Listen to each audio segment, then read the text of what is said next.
WXOS, WXOS HD1 East St. Louis. 101 ESPN is driven by Auto Centers Nissan, home of the lifetime warranty and 30-day return.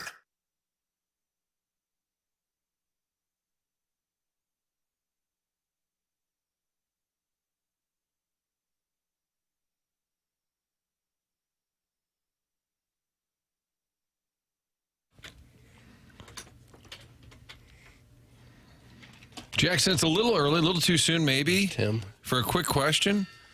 Yeah. Why is this the opening song? It's just always, is it? I mean, I love you guys. I've listened since day one, since I was in middle school. But why is this song the opening song? You don't have to take your clothes off? Yeah. It's just. Has it always been? I mean, obviously not, considering you were on the program originally. And Well, okay, but since the show got good with Doug, was this always the opening song? I think as long as I've been here, it has been. I think there was a moment where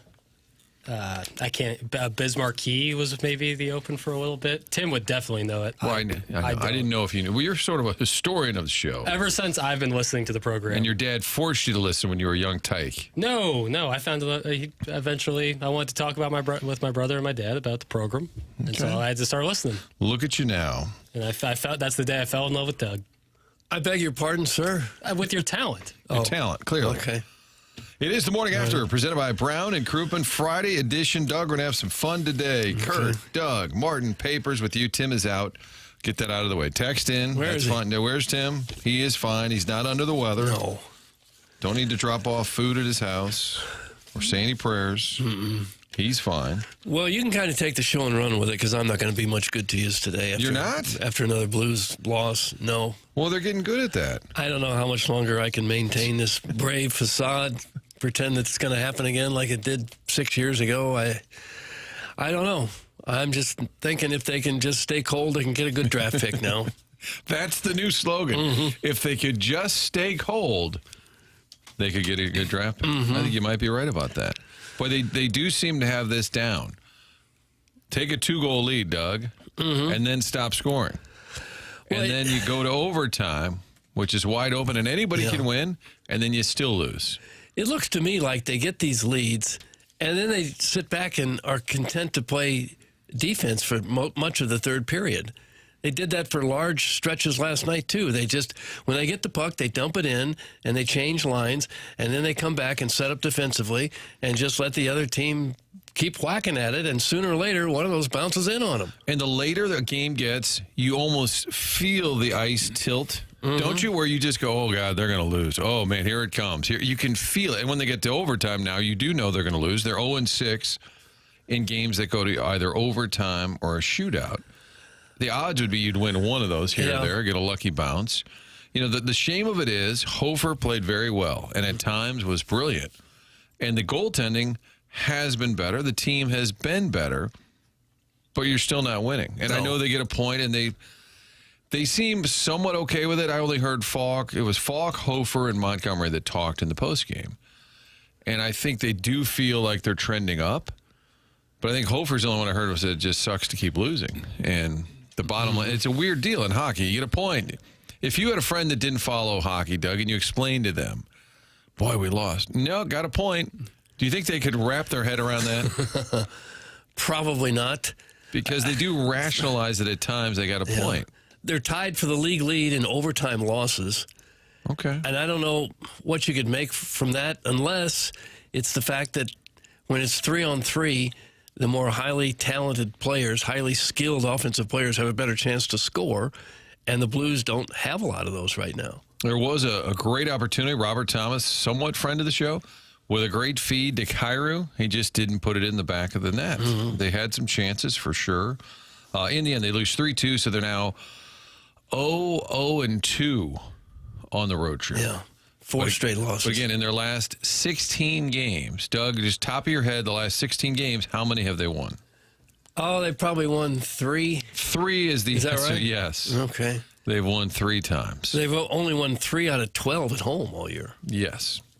So it is at a point where you wonder maybe it's not going to turn around. Again, playing better in Toronto, in Philly, those games were close. In fact, he could have won either game, but they're not winning, and that's and again the bottom line. They go up 2-0, and I know we've joked about it with you, Doug, but I watch games now, and when they're up by 2, I get nervous. Yeah, worst lead in hockey. And that late goal, second period, gets it to 2-1. You could just kind of feel, and Jamie Rivers and I do enjoy that. Strick and Rivers on site in between the period, kind of breaking it down. So when they're breaking it down, they were there. They're in the building. And Rivers kind of said, boy, you just wanted to get that third goal. Just get that 3. He didn't reference you, which would have been nice. It would have. But it seemed like he was thinking the same thing. It just seems to me like they take the foot off the gas pedal. It's like, there's our 2 goals. Now we're going to play defense the rest of the night. I know they don't knowingly go in there with that kind of mindset, but that's what it looks like when you watch. Yeah. And maybe it's a collective psyche. Like, oh, boy, are we going to lose? What's going to happen? Oh, boy. We'll talk to Joey Vitale. He's on the road. I like logistics, Doug. I'm not positive. I think they might have stayed in Philly another night. They're playing the Islanders tomorrow in Nassau County. Papers family will probably be there, correct? That's on the island. Oh, the road trip. Third stop. So Joey Vitale, 8:15. Gabe DeArmond at 9 o'clock. And, Doug, there's a development there. There's a report. Pete Thamel, who has the inside word from all the coaches in college football, says that Beau Pribula is being upgraded, and it'll be a game-time decision. So there's a chance. I would have. They nearly took him out of Vanderbilt on a stretcher, and now here we are. A month-ish later. And they said game-time decision. I just feel like the way it's been reported, that these things kind of get leaked out to the people they want to know about it. I think there's a pretty good chance he's going to play. I would think if he's close, what are you saving him for? I mean, the season's almost over. This is the biggest game you've got left. Why not? If he can play, why not? And come on the Wildcat? I would not do that. No.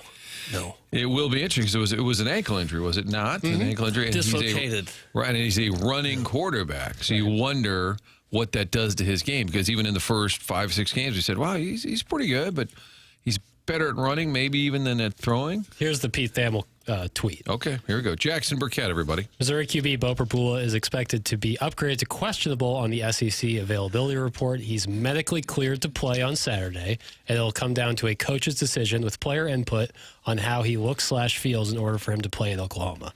So the doctors say he's good to play. Predictionary. Is he playing? Ooh, let's open up predictionary. Is he? Are you feeling better? You still sound a little under the weather. No, I don't feel better, but that Dayquil, man, that Dayquil, it can do wonders. So. Do you do the NyQuil at night? Yeah. Oh, I did it last night. It's a little dangerous, though, if you're an early riser. I know. I went to bed last night earlier than I've ever gone to bed. 8 o'clock. Probably since I started this program, like 9. Okay. I never go to bed earlier than like 9:30, so... Once Mark Mitchell jammed it, they led by 24. You sound good. Yeah, I felt that they were good. All right, will Beau Pribula?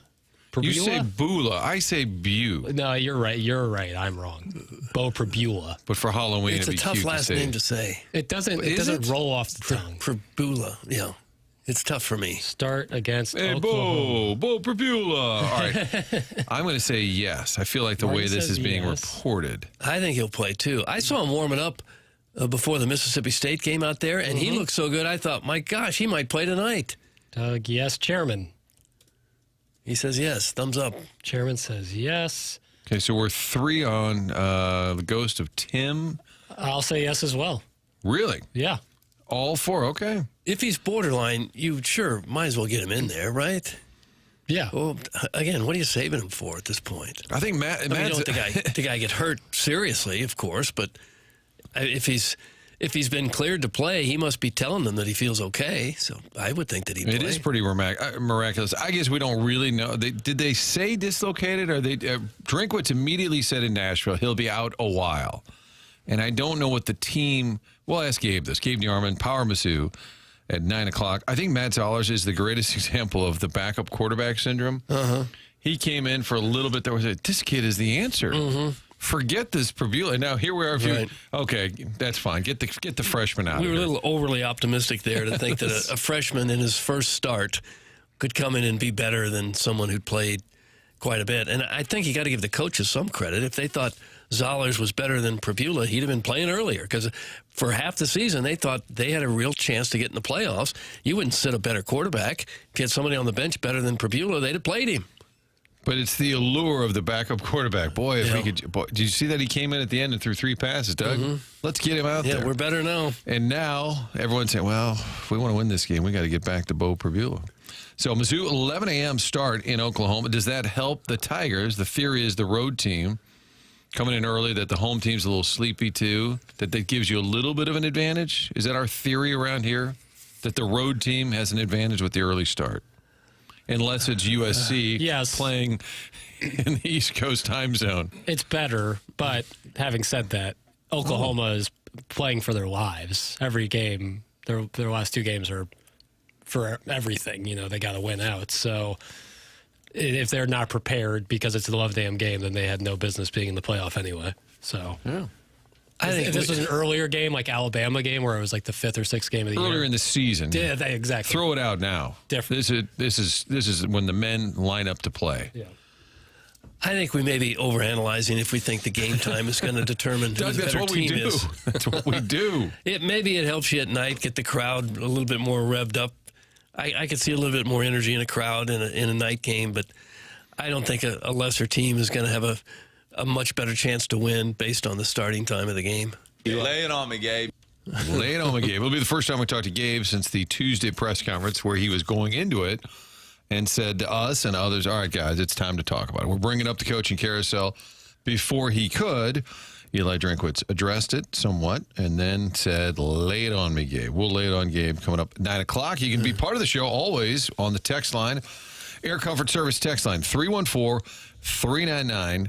399-9646. Collier Thompson phone lines, 314-974-0101. 974-0101 if you want to be part of the conversation on this Friday. Also, the Michelob Ultra YouTube chat. Hop in there. I'm going to turn to my right. I bet John scores. I'm looking for Mac Daddy will make you jump. Who else is in there? Tony Marino. Are these real names? Jeremy Hodge. Jeremy Hodge. Morning, everyone. Spicy Sow, my favorite lineup. Not sure. Hold on. What did they change? Anyway, they're talking in the Michelob Ultra YouTube chat, Doug. Sometimes it's about this show, and sometimes it has absolutely nothing to do with this show. And I'm scanning the dossier, and this is intriguing to me. Papers at 8:02. It's Terry Bradshaw. He was the featured speaker last night at the St. Louis Men's Group Against Cancer dinner. And we've covered this over the years. I emceed it. I think one year, Guy Phillips always hosts that. He's hysterical, isn't he? He has done that. He's been really good in that role for a long time really as an good. MC. And he did in the St. Louis Men's Group Against Cancer started, they said, in a bar in the late 60s saying, hey, how can we raise money for cancer charities, guys sitting around a bar said, let's throw an event. And it's grown over the years. And, you know, Bobby Valentine one year was the featured speaker, Kelly Chase the year that I emceed. And a lot of times folks have their own story, cancer survival. So we've covered it a lot over the years, and I saw an email the other day that, hey, they have this event, Terry Bradshaw will be there. I'm like, oh, he's great. Mm-hmm. He's always fun. He's great. So I reached out, and then the PR folks, running things said, oh, he's not going to be available for any media. I said, that's Terry Bradshaw. I mean, he's talking to the Uber driver. He's talking to the Taco Bell driver. That's just all he does is talk. Mm-hmm. And then I got another note that said, yeah, we double-checked, and they said he's probably not going to be available. So I said, you know what I said, Doug? What? Oh, forget that. We're showing up. And this one walked up there. I said, Terry, how you doing? I've met him over the years. I mean, we're not tight by any stretch. And he's doing the meet and greet where he's got to take like 1,000 photos and shake hands, take a photo, shake hands, take a photo. And I said, if you get a chance, he said, yeah, it's fine. And I guess he had been sick last week. And so his wife told everybody it'd be easier, just keep him, don't make him do any media. Yeah. So that was the official word, which we plowed through. And Tamar Scher was there from Channel 4. And she said, do you think he's going to talk? I said, it's Terry Bradshaw. This guy, he's paid to talk. He loves to talk. So he comes over and does a little scrum there. And I just asked him a question about St. Louis because I said, he worked with Jack Buck on CBS. Mm-hmm. And then he and Joe Buck are friends, colleagues at Fox. And part of his answer, he just brings up, he says, I know they took your team. And we all knew it, kind of like he told TMA 10 years ago. And so I'm looking at the dossier, and it says, Terry Bradshaw talks about Kroenke moving the Rams. So good on, where was it, Papers? On Twitter? Twitter tweets? Okay. Yep. We aired a little bit of it on Sports Final last night, of the visit with Terry. And I mistakenly said, I thought this was his last year. I thought I had read that. And we even asked Chris Long if he was going to be remember asking Chris Long if he wanted that gig? And he's like, no, I'm good. I thought that, anyway, he has another year after this. Oh, good. And I don't want him to retire. He goes, I really need to do it because I got a home in Hawaii I never get to. Oh, yeah. I've got grandkids I don't see. I've got horses I don't see. Yeah. He's got a house here and a house there. Well, it is only half the year when he's working, though, right? And it's just weekends, but then he does a lot of appearances, too. And I was thinking, well, there's an answer to this. You don't have to do any of this. But he's going to do one more year on Fox. But here's Terry just sort of offering up. I didn't ask him for a take on the Rams exit. Hit the lever, please, Pale. Yeah. Give me 1 second. All right, now would be the time. Here was the quarterback. I love St. Louis. Listen, St. Louis, I'm sorry you don't have an NFL team. I mean, when Kroenke moved out of here, which we all knew he was going to do, I was like, wow, St. Louis is such a great sports town. It's a baseball town. No, it's a sports town. This is such a great city. I come to here 4 or 5 times a year. I perform over at Branson, and Joe Buck lives here. Joe, if you're watching tonight, I love you, buddy. Monday night, he and Troy are amazing. His dad I started with at CBS. His father was so kind and gracious to me. Nothing but good memories here at St. Louis. What's he doing in Branson's? He's singing? He sings. Country singer? We could probably find some audio. He's a performer. Yeah, he does his own singing. He really does a little bit of everything. And then I said to him when we did an interview a while back, it was with him and Howie Long together on the set. And I said, Howie said something about how you're laughing all the way to the bank, that you played this kind of country bumpkin forever and you're just cashing checks. And he said, well, I know you think I'm a country bumpkin. I said, no, I didn't call you. He goes, no. And then he started talking like a country bumpkin. Highly entertaining. So great event there, raising money. But you bring that clip onto the dossier, and it freaks me out because I had a Kroenke dream last night. And then I woke up and thought, why am I having a... It's because Bradshaw talked about him. Yeah. I wasn't thinking about him otherwise, but in this dream, I'm interviewing Stan Kroenke, Doug. We've got kind of like a Mike Wallace, like hard-hitting, real journalism that I'm sure doesn't really exist anymore. And we're talking about all these terrible things he did and why didn't you do it this way and that way. And his son Josh walks in with all these quotes of me, all the terrible things I've said about him. And a handler jumps in and says, that's it, interview's over. Oh, gosh. And that's how the dream ends. That we get the Kroenke interview. It was more like a documentary than a dream, really. Yeah. It was based on true events. True events. And then I woke up, I thought, why am I having that dream? But because Terry Bradshaw brought it up. Yeah. So maybe that is something we encounter every now and then, especially in radio, where you sometimes criticize people who are the newsmakers, and then you see them in person some time later, and it's a little bit awkward. But it's what you have to do if you're in sports radio. Well, and Stan is welcome to call in. And if Josh wants to call in and read any of the terrible things we said, kind of like Dr. Phil when he went on Letterman. And Letterman's like, welcome to great day. He goes, hold on. And he pulled out the sheet. Did you ever see this clip? No. And Dr. Phil pulls out a sheet and goes, dumbass, bonehead, doofus. And he goes, these are all things you called me to. It was actually really funny. There's a borderline Imus there. Dr. Phil sounds like Imus. Well, when you call it, you just use the childish, doofus and stuff. The like insults. Yeah. I'm sure the clip exists. So there it is, Doug. The dream, it all comes full circle when I check out Papers Dossier. What are you excited about today, Jackson? Because we've got Mizzou banter. We'll talk to Joey Vitale. We'll get logistics with him. Talk a little Blue Note. Talk Yeah. a little hoop rock at some point. Yeah. You're good. I'm good. Okay. All right. So I was just looking at Terry Bradshaw's resume, getting back to him. Much better quarterback than what a lot of people remember him for being. He was an all-decade team in the 70s, 4-time Super Bowl champion, at a time when oftentimes the quarterbacks were calling the plays, wasn't coming in on a headset or anything. First team All-Pro, 3-time Pro Bowler, led the league in touchdown passes twice. We think of him just as a guy who was surrounded by other great players, and for sure he was. But he was one of those great players as well. He was a big reason why the Steelers were the dominant team of the 70s. But I think a lot of people dismissed it, right? That, well, you got all those great players. Right. It couldn't be him. And as you see now, it didn't matter how great the quarterback. I mean, it's tough to win. 4, my God. They won 4. It was in a window of, about 6 years? He does have a bad statistic. Touchdown passes career 212, interceptions 210. That's not a great ratio. From Dino Bravo. Yeah. We all knew they were leaving. What's the status of that dumb Chiefs stadium? Do we have a Chiefs stadium update, Doug? Is that in the dossier? They're moving to Kansas. They're not moving to Kansas. They're getting a dome. They're getting a roof. The Chiefs or the Royals are moving downtown. They're not moving downtown. They're moving to Kansas. There's probably a little stadium Don't fatigue. want them to move to Kansas. Want that tax revenue to stay in Missouri. Oh, you know. I don't know why the Chiefs would even move. That stadium seems great for them. It's become an iconic stadium because of all the success that they've had. We've seen so many big games played there now over the last few years. It's great for tailgating. People seem to love it. I don't know why they would move out of there. I think the perfect scenario is the Royals move. And I love the renderings, the downtown one, and there's probably a million reasons why it doesn't make sense for Kansas City. But the visual of it, downtown, right by that power and light, and then you let the Chiefs just kind of take over that whole area. Yeah. And you can build probably a Chiefs Kingdom, whatever the hell, Ballpark Village type thing, or something that's more of a year-round attraction. I could see that happening. Yeah.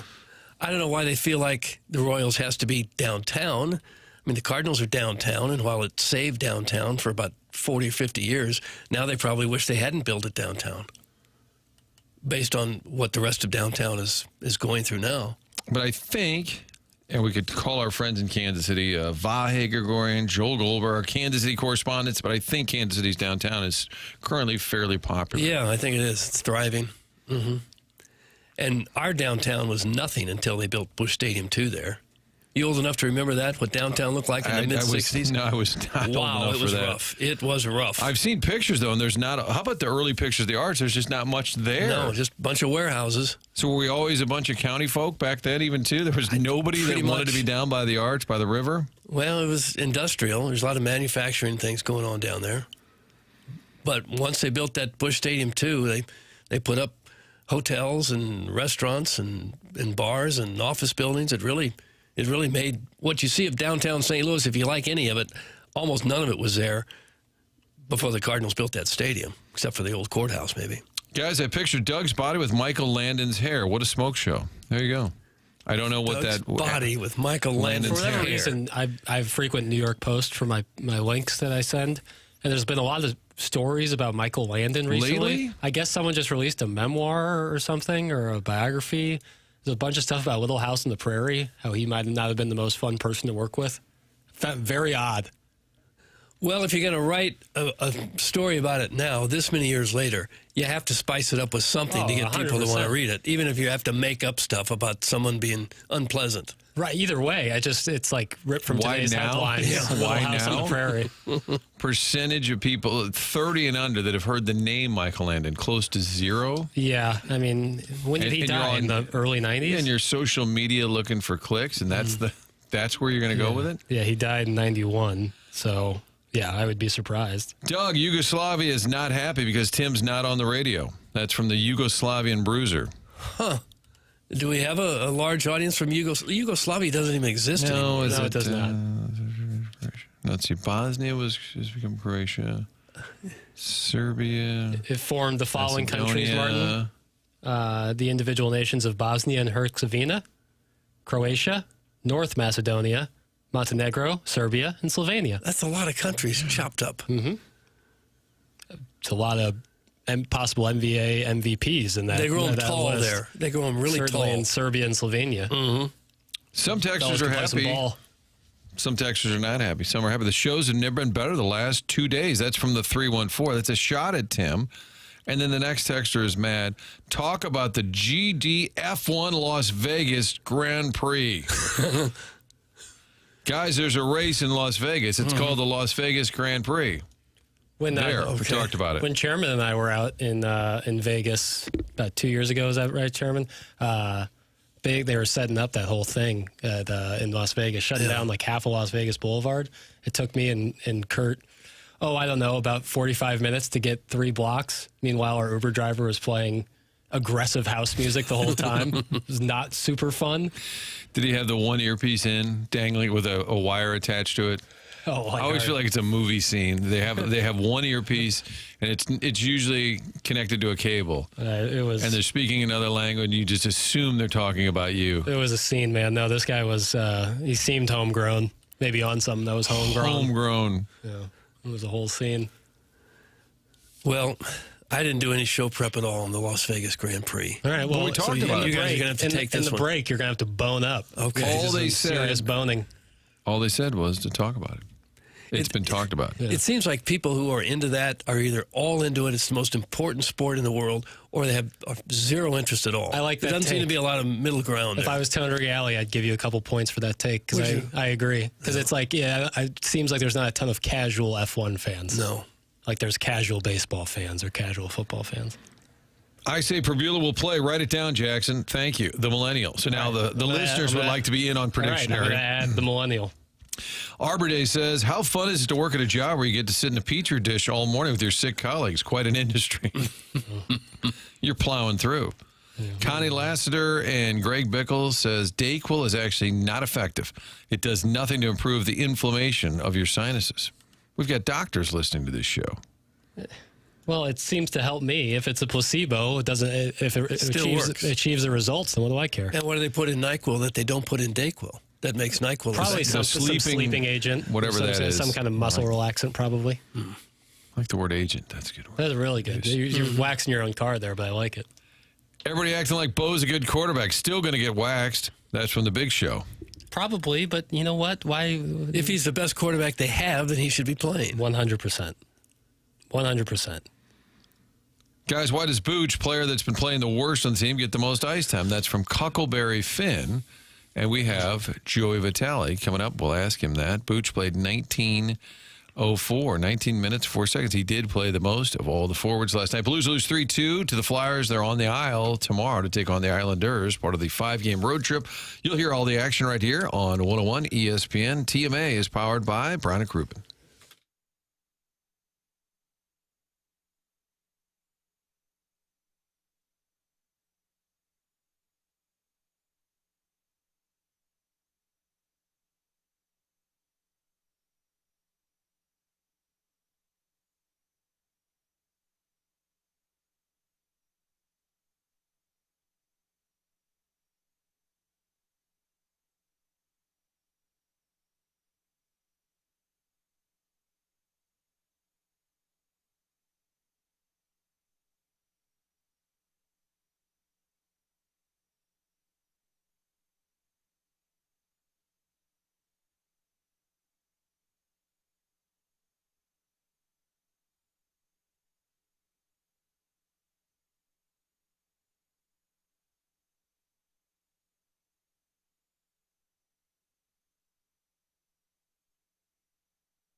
Let's go Blues, go for the gold.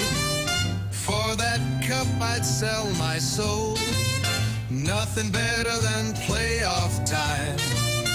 In the NHL, you got to be primed. Come on, boys. Keep your head on a swivel. Heading for the top, not the middle. People might think I'm crazy, but if we just get hot, we can win this, baby. Well, the song's great. Team's not. We can win this. What makes you say that? Well, the standings, Doug, and I know those are different from I wouldn't mind a good Vaughn index at this point. Let me run the numbers here real quick. Okay. They've lost 4 in a row. Let's see, their differentials of minus 24, 6, 9, and 6. The Vaughn index would come to 18. Would be an 18. Well, how many points do they have? Well, let me check the standings here. Let's see. Utah's got 23, 18. So that works. Okay. That figures. Yeah, it levels. They were 3-2 on October 18th. They were 3-2, and they're now 3, 9, and 6. That 6 stands out for sure because those are points that were there for the taking. Shootout or overtime losses. They have had 6 of those. 0 for 6 when they are tied after regulation. Last night, Blues lose 3-2 to the Flyers. Adding insult to the losing is that they once again had a 2-goal lead. Justin Falk scored 2 first-period goals. You had the return of Jake Neighbors. But in the end, it's another loss. Here's the coach, Jim Montgomery, on the OT loss. Well, I thought we kept getting quality chances, you know. It seemed like both goalies made a lot of quality saves on both ends of the ice. You know, I thought that we had opportunities to extend the lead not only by 1 more, but probably 2 more. Yeah, I mean, it's we're trying to scrape out 2 points, and we haven't been able to. I like our effort. I like the way we're playing hard for each other. We got to find ways to extend leads. We got to find ways to close out games. Well, that's for sure. You got to find ways to close out games. That's what they have not been able to do. Or to add on. Montgomery also talked about the tough losses because you think about in Toronto, had a chance to win that game, end up losing that. In overtime, they had the 2-goal lead last Friday, 2 different times against the same Flyers team. That Seattle game that they lost, which would have been, a couple of Saturdays ago, that was also a 2-goal lead.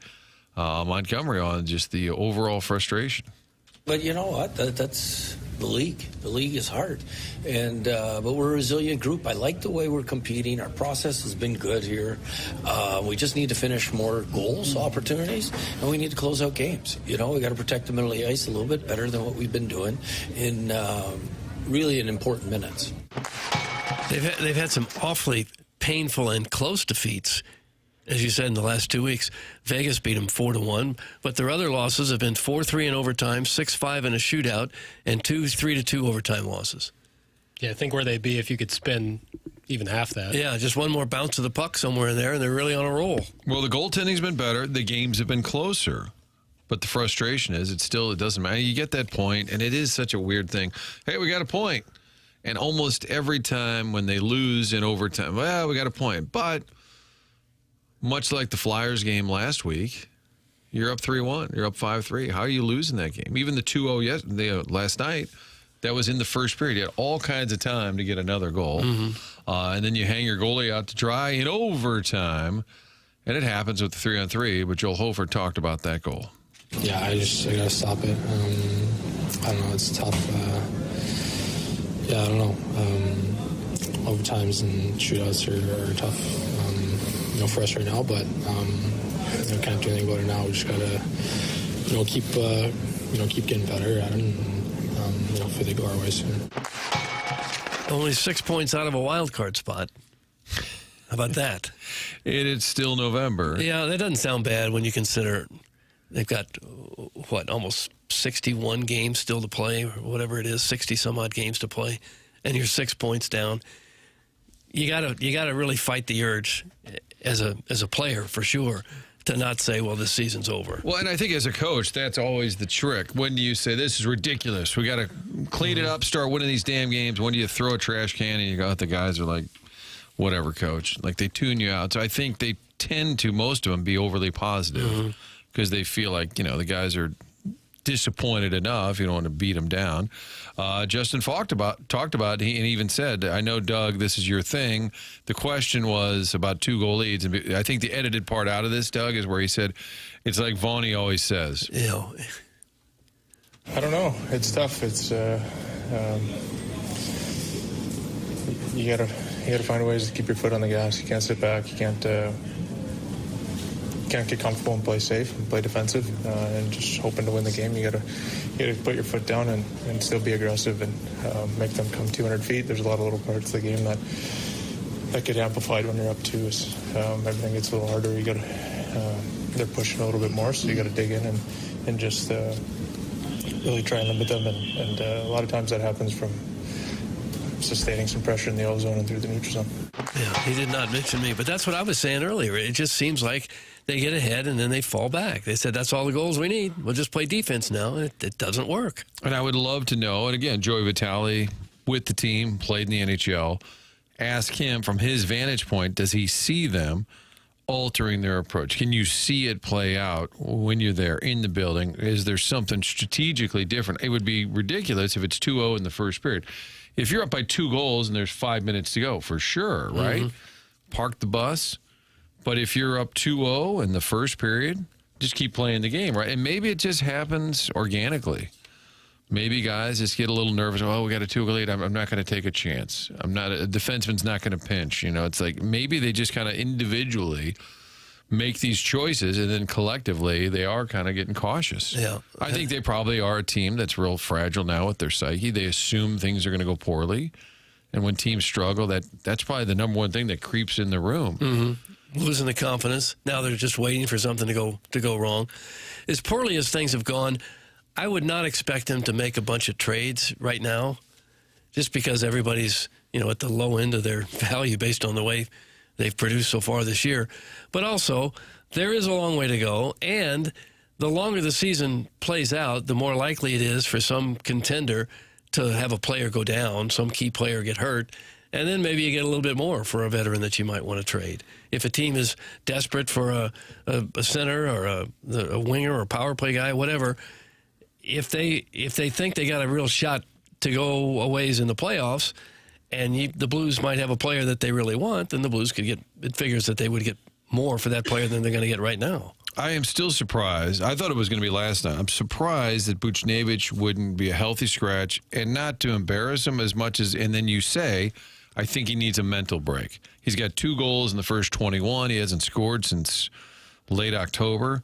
I think as a coach, you could do that and just say, we're going to give, and I know he's a highly talented player who's trying hard, but it's not happening. I still think on this road trip you might see that, where he just gives him a mental break. Yeah. I mean, in the NBA, you got load management. Superstars just don't play a game because there's going to take, and in the NHL, I think, give him a mental break. He needs it. You see the plus minus. It's true. It's damn true. It is. The plus minus on some of their top players. Kyrie's minus 11, Fowler minus 10, Holloway minus 11, Buchnevich minus 12, Shen minus 15. Those are supposed to be their top players. How are the sports? Are they great? They're not great right now. No, and the reason we're giving this Blues team so much coverage is not because we're the rights holders, Doug. No, it's because Mizzou's got 3 losses, and what happens the rest of the way doesn't really matter. Although I'm excited to watch the Oklahoma game, and I hope that they win. Somebody brought up Matthew Kessel on the text line. The disparity in minutes between their top defensemen and their bottom defenseman is alarming. I know with most teams, your third pairing doesn't play nearly as much. But, for example, last night, Philip Broberg played 26 minutes. Matthew Kessel played 10. Hell. There is quite a drop-off there. And they're definitely thin in that category. And you would think one guy is getting tired and the other guy just getting warmed up. Maybe doesn't feel like he's in the flow of the game. Good evening, sports fans. Doug Vaughn here with your Sportscast. All right, our top Charlie. story tonight, John Jay will be back tomorrow. Here's him getting a hit in 2012. That's just good journalism is what that is. So, for example, tonight on the 2 Fox, I'm not working. Would love to be there, Doug, for the opportunity, but I'm not. Exposure. You would show video of 2019. And you'd say the last time they were in Philly, and they'd say, yeah, but they lost last night. Yeah. Doesn't matter. They were we just in get the Philly. video, whatever video we could find in a hurry. Didn't care what year it was. On a Sunday snowstorm, Rich Gould and I were the only ones who made it in the sports department. And we're running around. It was a really big snowstorm. And somehow he and I made it. None of the producers, half the newsroom was out. And he said, where's that didn't you guys have the Blues coach the other day? I said, oh, yeah, we did an interview with, I'm going to use that tonight. I said, which, fine, it's fine. It wasn't that big a deal. It was like 2 days old. And I'm watching his show, and I look up, and it's Davis Payne. And I said, he's not even the coach anymore. Here's Davis Payne. He somehow got a really old clip, and it was Mo Drummond doing the interview. And I said, Rich, he doesn't even work here anymore. He works at Channel 4. Somehow he got a coach interview that was about 5 years old instead of 5 days old. And the beauty of it is, Doug, I don't think anybody noticed. No. They just thought we were in the vault. Yeah, that's what we used to say. Oh, we're going to go back to the vault now because so many of you have wondered what happened to so-and-so athlete that we covered 10 years ago, when actually it's because we had some sort of technical problem. We don't know how else to fill 2 minutes. Good evening. Thanks, Van. I'm television's own Doug Chandler Hill, and I'm here live at the St. Charles Family Arena with our top story. Now, is that AI created? Yes. That didn't sound like me, did it? Good evening. Thanks, Van. I'm television's own Doug Chandler Hill, and I'm here live at the St. Charles Family Arena with our top story. Sounds like a younger Doug. Yeah, it does. Yeah, that's like crime Vaughn. Rochester. The Miami years. That'd be a great sitcom. Doug Vaughn, the Miami years. It'd be like Miami Vice, but for sports journalism. Who created AI Doug Vaughn? Was it a listener? Deke Dotem. Oh. Did he get unsuspended for that great body of work? No, he's suspended For life? Yeah. And forever is a long, long time. Yeah. And then didn't Danny Mac on the broadcast welcome Deke's parents to the game? Hello to Mr. Dotem. A couple of texters said, what about Ryan Suter? I brought this up the other day, and I said, my understanding is he was interested. And granted, he's an older guy, but he played well last year and helped stabilize their defensive core.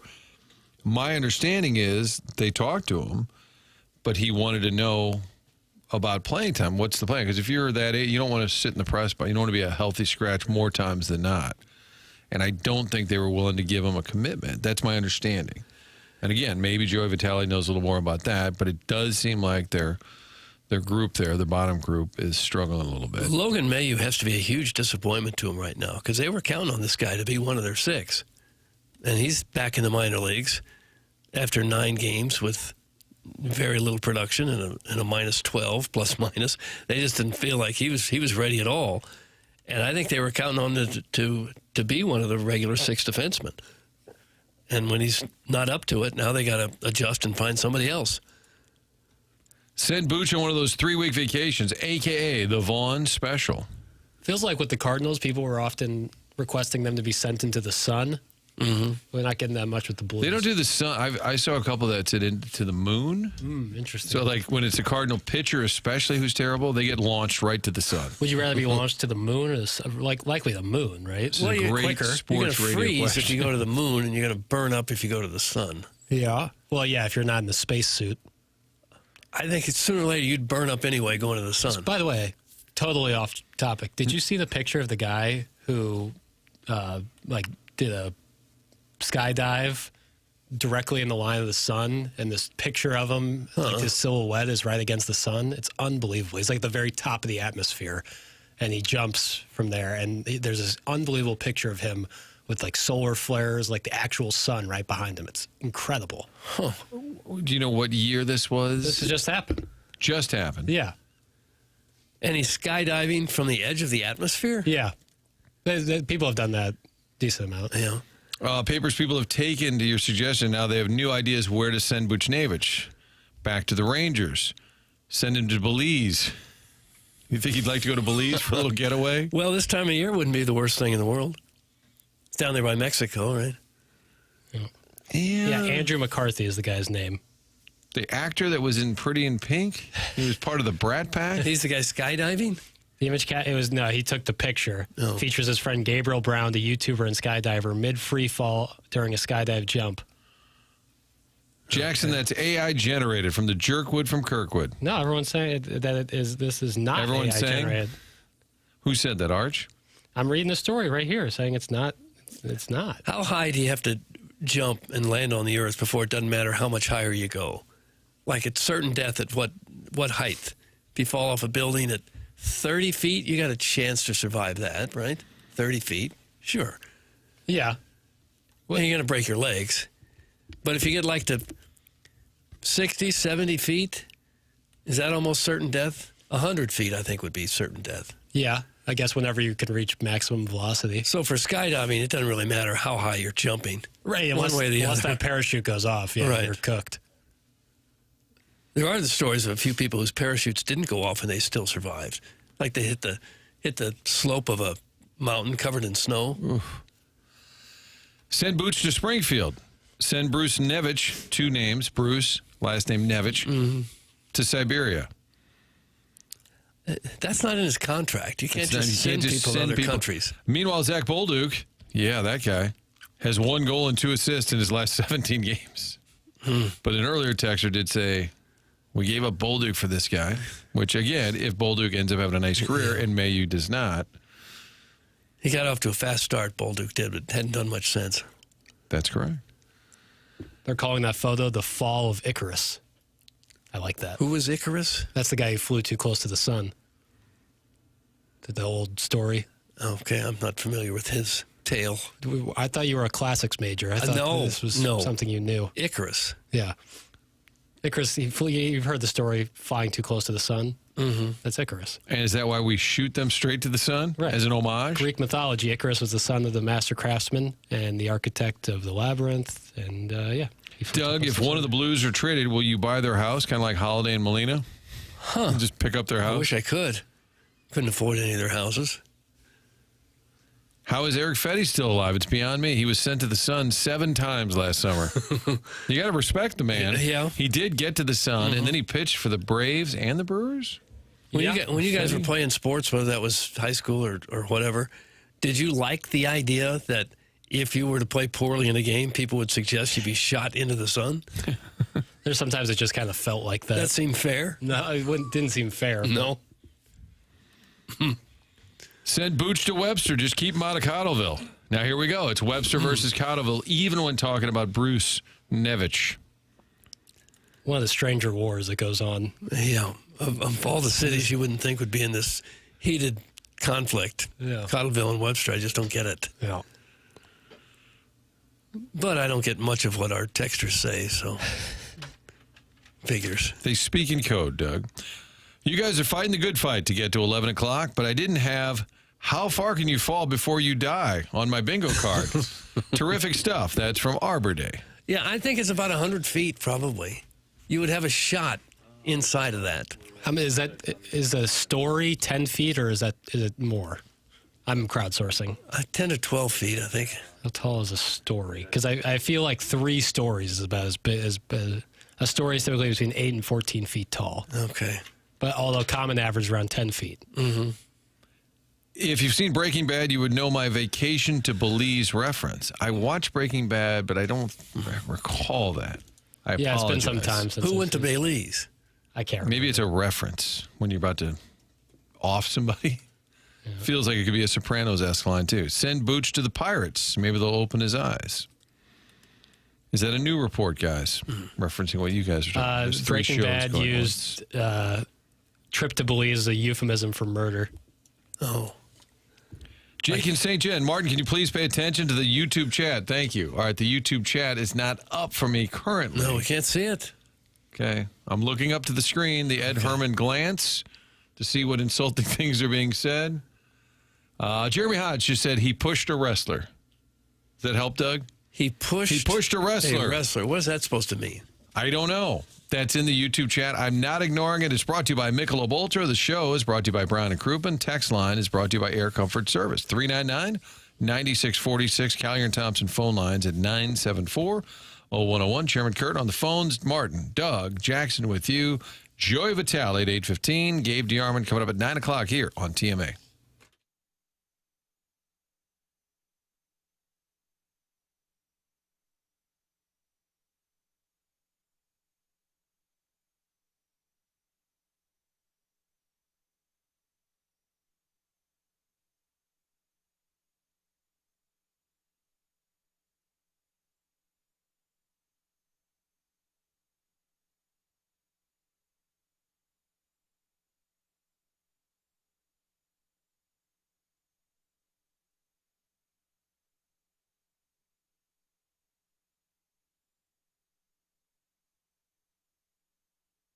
Michael's Flooring has been family and locally owned for over 30 years. Michael takes great pride in helping and making sure his employees are happy and make a great living. You can go online and learn more about Michael's Flooring at igotfloored.com. And right now you can get 3 samples for free from Proximity Mills. Michael's passions flooring, and when you order from him, he wants you to have the best experience for the best price. That's why he's making sure he gets the best installers and giving them $7 a square yard, which is awesome compensation in this industry. Just come on in or talk to them and you're going to see the difference. They want to make sure they suggest the best thing for you, not pushing what corporate is telling them they have too much of. There is a reason he's continued to grow through the last 31 years. Employees love working for him as they feel like family, and he makes sure they are taken care of, and this then rubs off to the families buying the product as they know they have the best interests of the buyers at heart. They have it all, but carpet's awesome, and it's back. They have so many varieties of all flooring in 3 easy-to-get-to locations in St. Louis, in Creve Coeur, Darden Prairie, and St. Peter's. Come see why people are loving getting floored by Michael, and make sure you visit igotfloored.com.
This is Jackson with a Sports Center update driven by Johnny Londoff Chevrolet and Johnny Londoff Autoplex.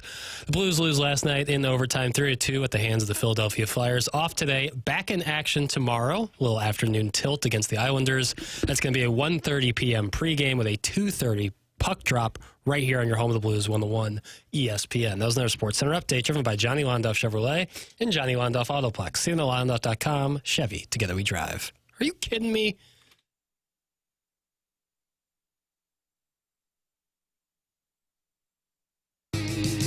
The gateway city's hearts ignite. Under the arch we bring the fight. Biddy in the net, holding the line tight. Blues. Now, last year, these songs help or hurt when things turned around? Because we'd kind of given up on the team. Doug kept saying they could get hot and they'd be fine, and they did get hot, and they weren't fine. But we played a lot of these, and I can't remember if it helped. I think it helps. Okay. It helps lift our spirits a wee bit. Doug, please make the rain stop. We missed the sun. Thank you in advance. Geez, we went, a month and a half without any rain? Yeah. Got to have a little bit. It is kind of gloomy and depressing out there right now, though. We've had a pretty good stretch. We've had an unbelievable stretch, really. To think that we were still looking at 75 degrees as of last week. I remember some Thanksgivings where there was snow on the ground. I don't think we're going to get that. No. Guys, less sports talk. More jump to your death talk, please. That's from the Jerkwit from I'm putting Kirkwood. it right at 100 feet. Where you don't have much of a chance after that. Martin, do your job. That's all it says. Scissor me timbers. Martin, do your job, which is to go to the phone lines, which are brought to you by Callier Thompson. And on the line, we hear a lot about Papers Buddies. They all have cute little nicknames. This is Herb. Herb. With some Eli Drinkwitz takes. Oh, wow. Herb, welcome to the show. Happy Friday, What's up, Herb. boys? Hello, Happy Herbie. Friday. What's up, boys? Well, I don't know. You called. We figured we'd ask you that question. Yeah, fair enough. I just wanted to call it. I was workshopping some takes with Jackson earlier this week. All right. And I guess the idea with Mizzou football, I don't have any hockey takes because I don't care about hockey. But Oh, wow. And you're in the alliance with Papers. Imagine that. That's my boy, ride or die. Papers is like skier puck compared to me. I lived in St. Louis 20 years, never went to a Blues game. Oh, why not? I don't like that you get a point for winning or losing in overtime. Just that kept you away? Like, you should get a point for losing. Okay. It's I don't know. Anyways, I think my take on Drinkwitz is he's gone. And keep in mind I'm a true son. I went to Mizzou, and then also, but that's okay. It's okay that if he gets an offer, he's going to leave. And I think that because he had every reason to sign an extension with a true freshman quarterback, not knowing how the rest of the season will play out. I mean, if he wanted to be at Mizzou and not at one of these other places, he would have signed. I know he talked about the Fortune 500 stuff. I think that's BS, like just an excuse. Yeah, I mean, he'd be gone. And then also, I think that's okay. I mean, he's kind of a product of the environment in a way. You think back to, like, at the end of 2022, I feel like not very many people were sold on Eli. Obviously, he had a great 2023. I'll give him credit there. But the last 2 years, I mean, all he's had is just a weirdly easy schedule because the SEC, expanded and decided you'd play the same opponents 2 years in a row and beat up on some of the worst teams in the SEC. And he won those games, but, like, I don't know. I think last 2 years Mizzou has been kind of a paper tiger. And when next year Mizzou has a tough SEC schedule, it's going to be a challenge regardless of who's the coach. So, I mean, if yeah, go ahead. I was Herb, because you went to Mizzou, among your Mizzou buddies, what do you think the drink approval rating is? And is it, hey, it's fun, the games are bigger, but we don't really win the big? I guess I shouldn't give you the answer. What does your Mizzou friendship circle think of the coach?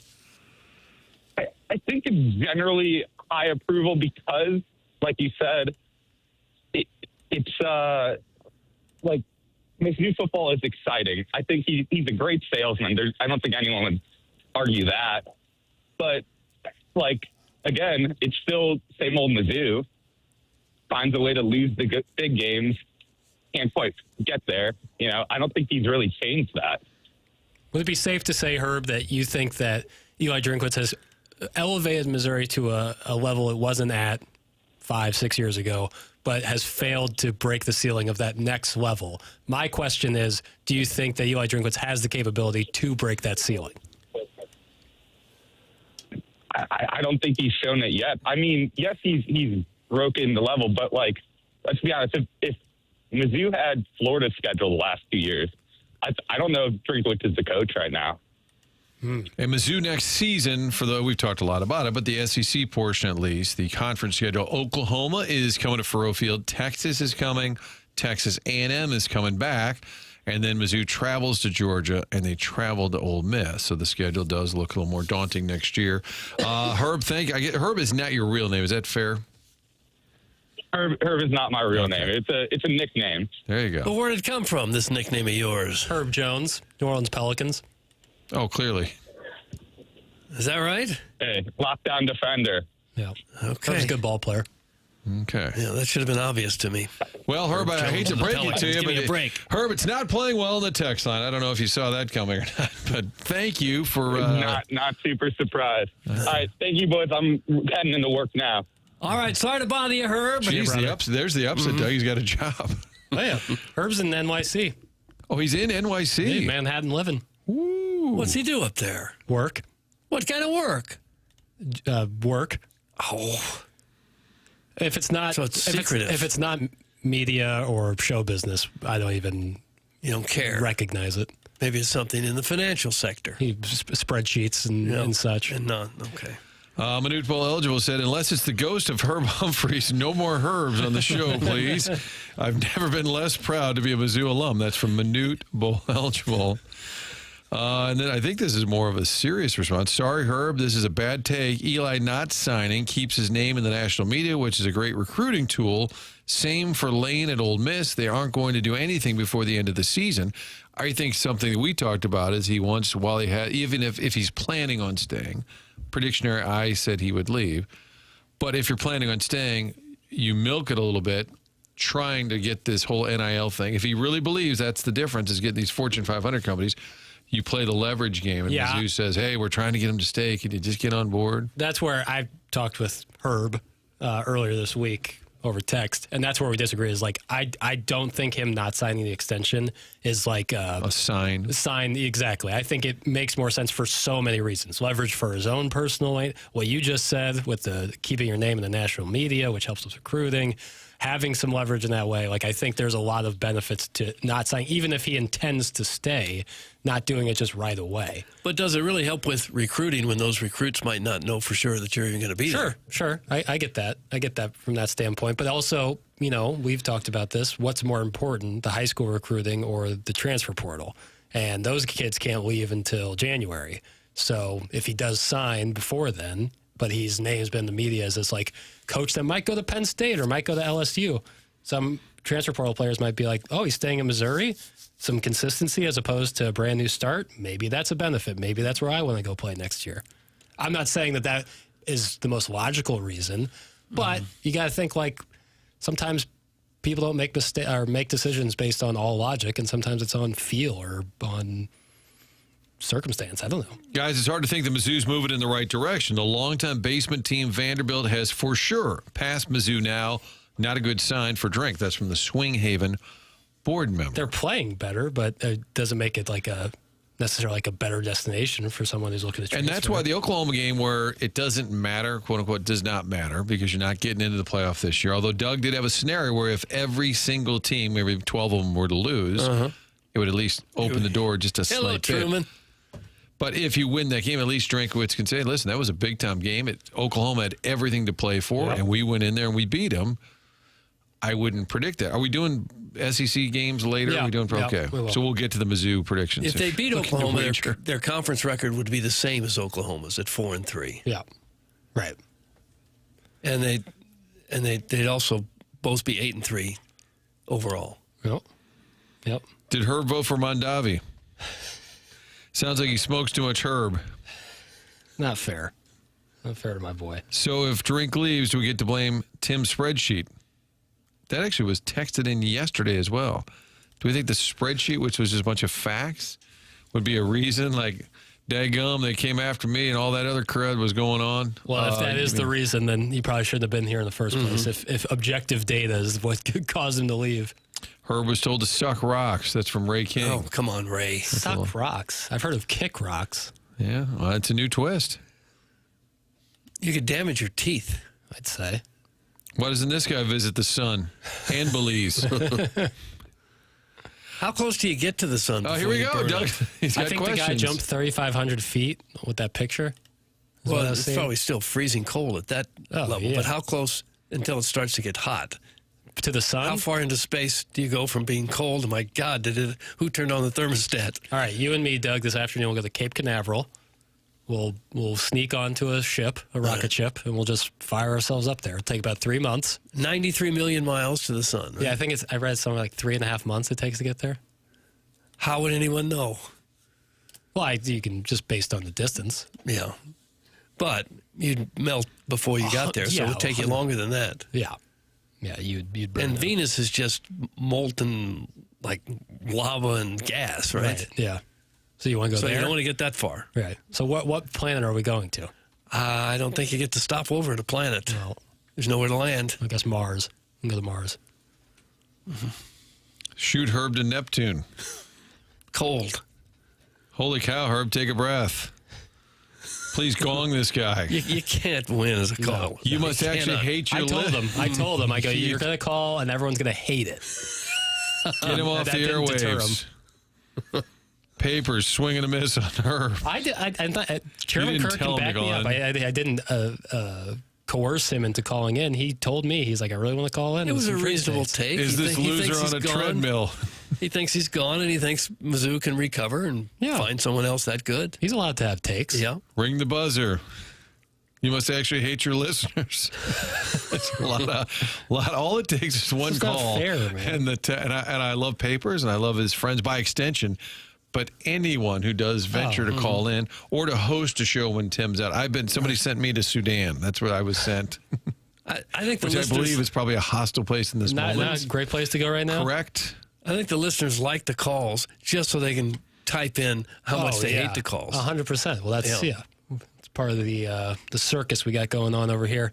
But And it's some all callers- brought to you, Doug, by Brown and Crouppen. Those are the Title people who sponsor, bring right? us Right? that, and Tim's Yeah. going to tell us Well, about that the would title make sponsor, sense. Brown and Crouppen, Okay. right now. Brown and Crouppen, the presenting sponsor of TMA, going back a couple of years, signed up for 2026 as well, and we ask that you support the sponsors. That's the reason why the show is on the air. Listeners supporting the sponsors, and if you are in need of a personal injury attorney, don't you want a local law firm, one that knows how to handle the ins and the outs of your case and the local environment? It's Brown and Crouppen, committed to the St. Louis area and local. Brown and Crouppen, truly part of the community. After an accident, money can be tight, and that's why they offer so much for free. First call free, first consultation free. Stuck at home or the hospital, they come to you for free.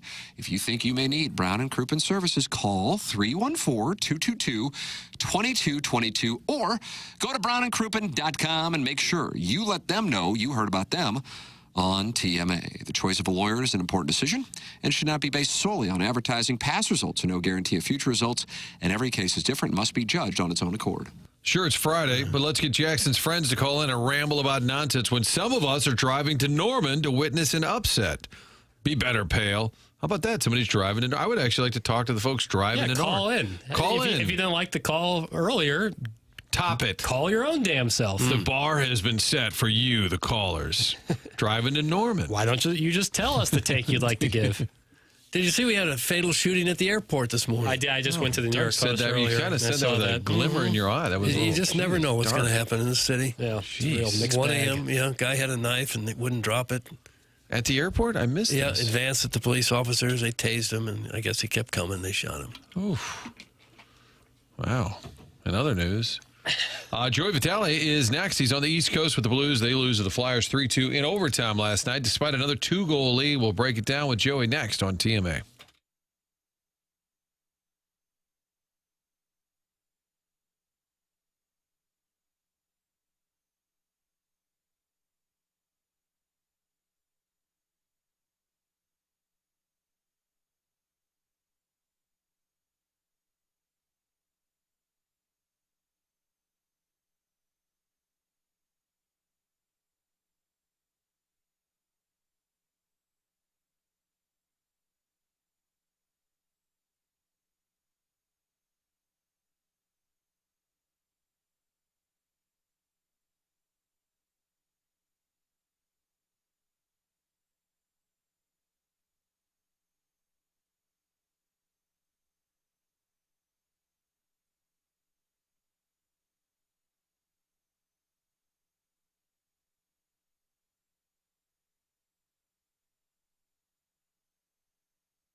Yo, folks, Joe Vitale here, and I got to talk to you about your garage door, the heat, the cold, the ups, the downs. It's cold one morning, hot at night.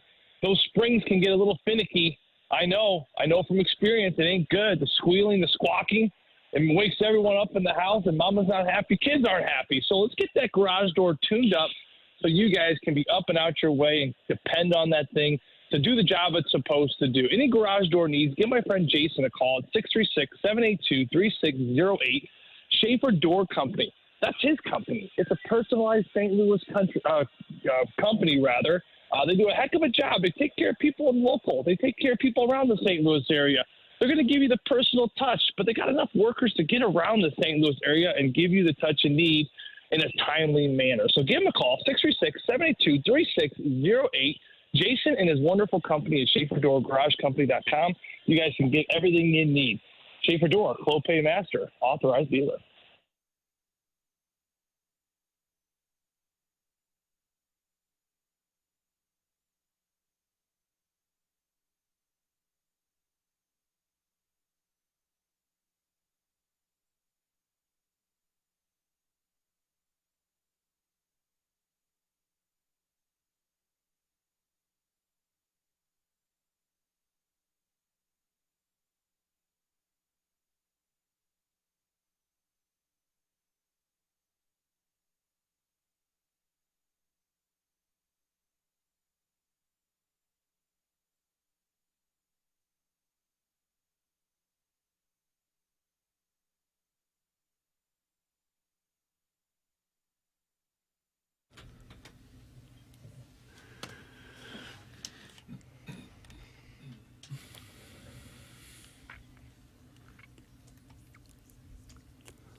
Well, Doug, we got a hockey team that's on the road. They're bonding, Right, sure. spending time. I heard off air the logistics. I love the logistics. Apparently, the boys, Joey Vitale can tell us, this Blues analyst, former Pittsburgh Penguin. He hates those Flyers. You got to hate them even more with 2 losses in the past week.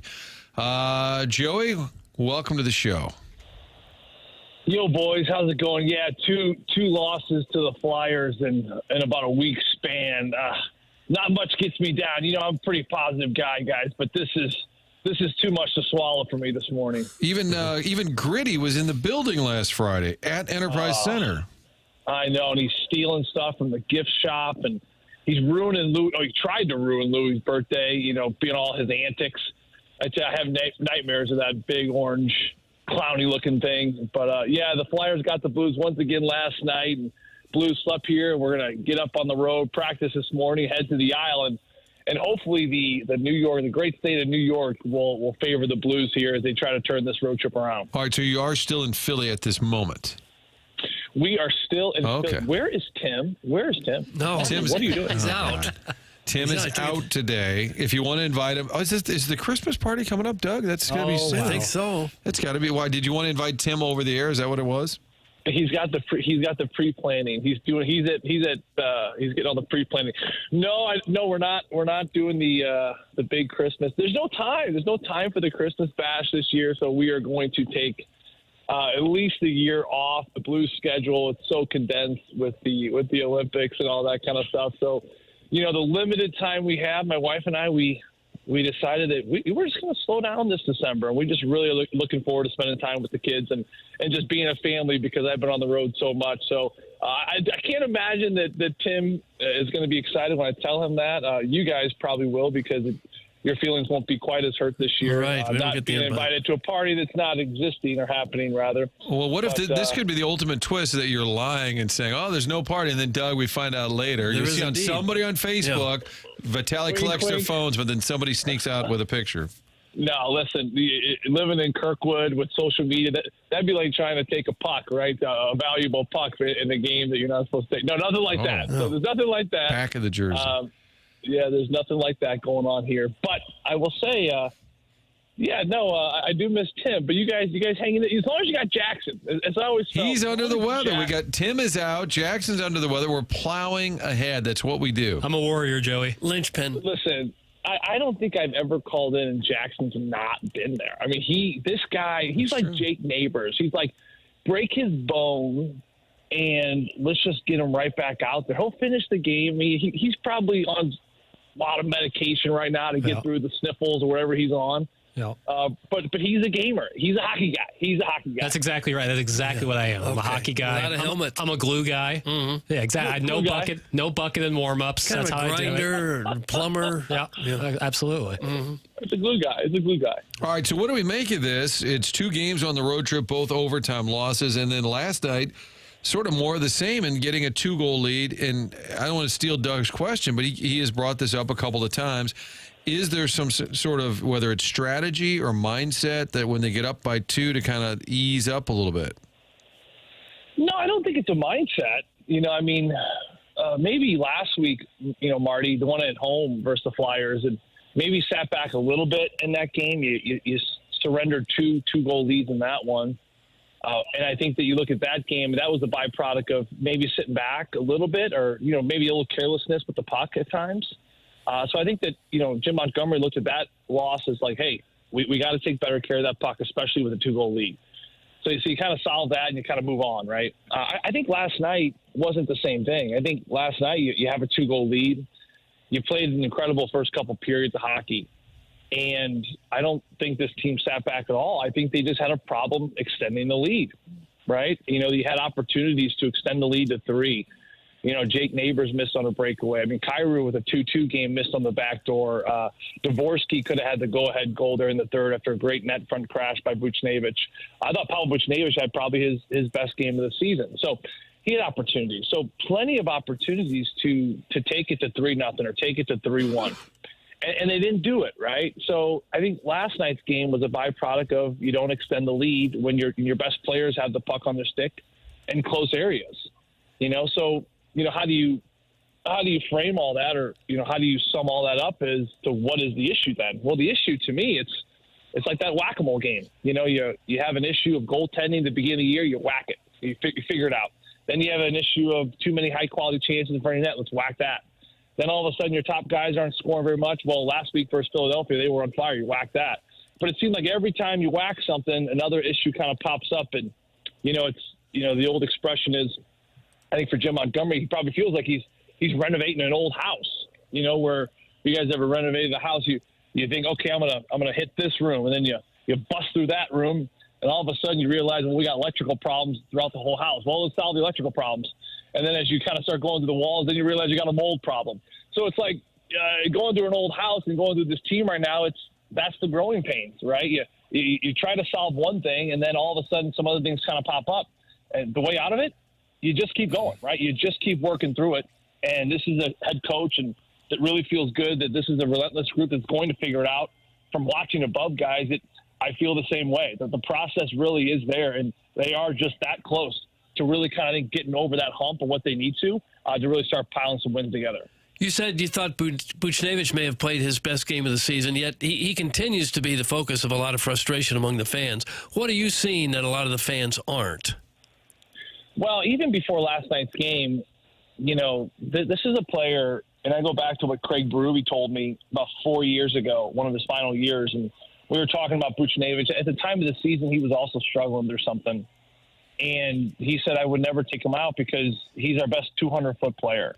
And that was a team, that was in the final year with Ryan O'Reilly, who, of course, and Ryan O'Reilly, to me, is in this game still one of the best 200-foot centermen. So that's a big comment from a coach that knows his way around this league and knows personnel and knows greatness when he sees it. And I think that really sums up why he continues to be played and why he continues to be put out there. Because his game is not just about points and production. He is a well-rounded winger. He's played center a lot in his career, especially early in his career, where when you have that type of mindset, you're going to take care of things in the defensive zone. You're going to be on the right side of battles. I'm watching him, poke pucks free rather last night in that game. Just very responsible, especially with the stick work. He's a step or two ahead of so many plays. Like, he's a give-and-go hockey player. And I think that Jim Montgomery is still trying to figure out what that chemistry looks like with the personnel. But when Pavel's at his best, he's playing give-and-go hockey. In the offensive zone, he's giving it and he's jumping, right? And then he's getting to an area. He's not putting the puck in an area where Robert Thomas is, for example. He's putting the puck in an area where he sees Jimmy Snuggerud skating into it, where there's no one there. It's open space. So it's those types of things that you just can't teach. That's what he's been bringing. And I think that last night really illuminated all those things to the point where he had 2 or 3 amazing opportunities for a goal, and it just didn't click. But I promise you one thing, if Pavel Buchnevich plays the way he played last night, or even somewhat close to it, if he plays that way for the remaining 3 more games in this road trip, he is going to get rewarded. I guarantee you. I mean, there's no way around it. I mean, it's just nature. Nature will take over because he was on top of it last night. But better yet, Doug, it's a player that he feels like he's running in dry sand right now, and it's tough, right? But he's relentless. He's sticking with it. His attitude has looked really good, even though offensively he's had these struggles. I saw him smiling last night. He's getting picked up by his teammates.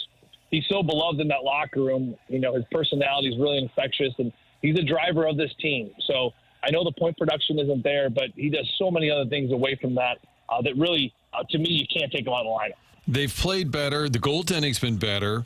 The games are getting closer, but they're still not winning. When is it a concern that in the room or even on the ice they're thinking, oh, God, here we go. We're probably going to give up a goal. Like, how can that not seep into – I'm watching the game going, okay, they're going to give up the lead. Okay, they're probably going to lose. And unfortunately, watching the games, you feel that way. What about them on the ice? It's hard to say, Marty, because I'm not down there. I can give you a player's perspective on it from when I played. The game-to-game, the day-in, day-out energy, right? You're trying to debunk it. You're trying to flip the script, if you will. Right now, the times are tough, and everyone so desperately wants it to go the other way. But they're in this kind of gray transition area, and this is the transition area that really can make or break your season, and it's really about the personnel. But being on that bench, if you're having goaltending issues, for example, and you're playing hard for the first 10 minutes of the game, and maybe you're out shooting your opponent 8-2, and all of a sudden that third shot goes in, maybe a soft goal. Well, what does it do? We're humans. It's human nature, right? You're going to sink into that, and you're going to be like, oh, boy, like here we go again, right? So that is human nature. I think that is a part of any team just finding inconsistencies, and I look at, last night's game, that goal goes in, of course, in overtime. And, it's a deflating feeling because it just happened in the Toronto Maple Leafs game, and it's for different reasons, too. I mean, you're feeling the same feeling, but it's not at least a consistent problem. The Maple Leafs game a couple of games ago, you lose a battle, you got to win that battle, right? I didn't see any battles really lost in overtime last night, but your centerman got kind of tripped up and tangled up. Shen got tangled up with Couturier, and it led to the 2-0. If he doesn't get tangled up there, you're back. And I know I sound like I'm making excuses, but I'm not. It really is just different warts are popping up in different games. And ultimately, it kind of goes back to that analogy of, renovating a home. It's like for Jim Montgomery, you just go back to the work and you just try to figure out a way out of this problem you're facing now. And hopefully, over time, if you resolve 5, 6, 7 problems in a row, maybe all the problems start to really stick as far as how they're going to get out of it. And then you start to build something, and you build something in the right direction. I was talking about the defenseman minutes earlier, and, Broberg plays 26, and then you look down at Kessel's at 10. That's a big disparity, and I know the third line always plays way less, but is that normal in the NHL? You think that's a little more of a disparity? Well, it's a lot, Marty. It is. There's no way around it, especially with as many games as the Blues are heading into, as many games as the Blues are even playing this year. I go back to the Olympic break in February. For fans that don't know, there's a 3-week gap in February. And you know what? They didn't really start the season any later, and they're going to finish it right on time. So what does that tell you? It tells you that, there's going to be a ton of games squashed into the amount of time they have before that big break. So with all that being said, the minutes, they got to be managed. They got to be monitored, if you will. And, right now I think this is a team that really they're not really managing them that well because – you have a third pair that's maybe not, stepping up in the way that they really need them to, and there's a lot of youth back there, with Kessel and Tucker last night. It was Hunter Skinner last week. They're trying to find it. Logan Mailloux got sent down, and they're trying to find out what that chemistry looks like. So it's kind of a quagmire for Mike Weber and Jim Montgomery. It's the old catch-22 where, you want to balance minutes, but I want to say Kessel and Tucker were out there for a couple goals again last night, and not saying this is on them, but if Mike Weber and Jim Montgomery, if they can't feel 100% confident with the minutes a third pair is going to give you, well, then you have to kind of lean into your top four. And then the problem becomes, again, it's the old whack-a-mole game. Well, then you have your top four playing 25, 26, 27 minutes, and then you got to worry about the wear and tear, not only in that game, Marty, but also, like, again, we got a lot of hockey coming up, so you got to worry about the next game and how do you manage practice time and all that. So, it kind of goes back to, one of the issues that we really have seen this year, and I know I've mentioned it, it's worth noting again.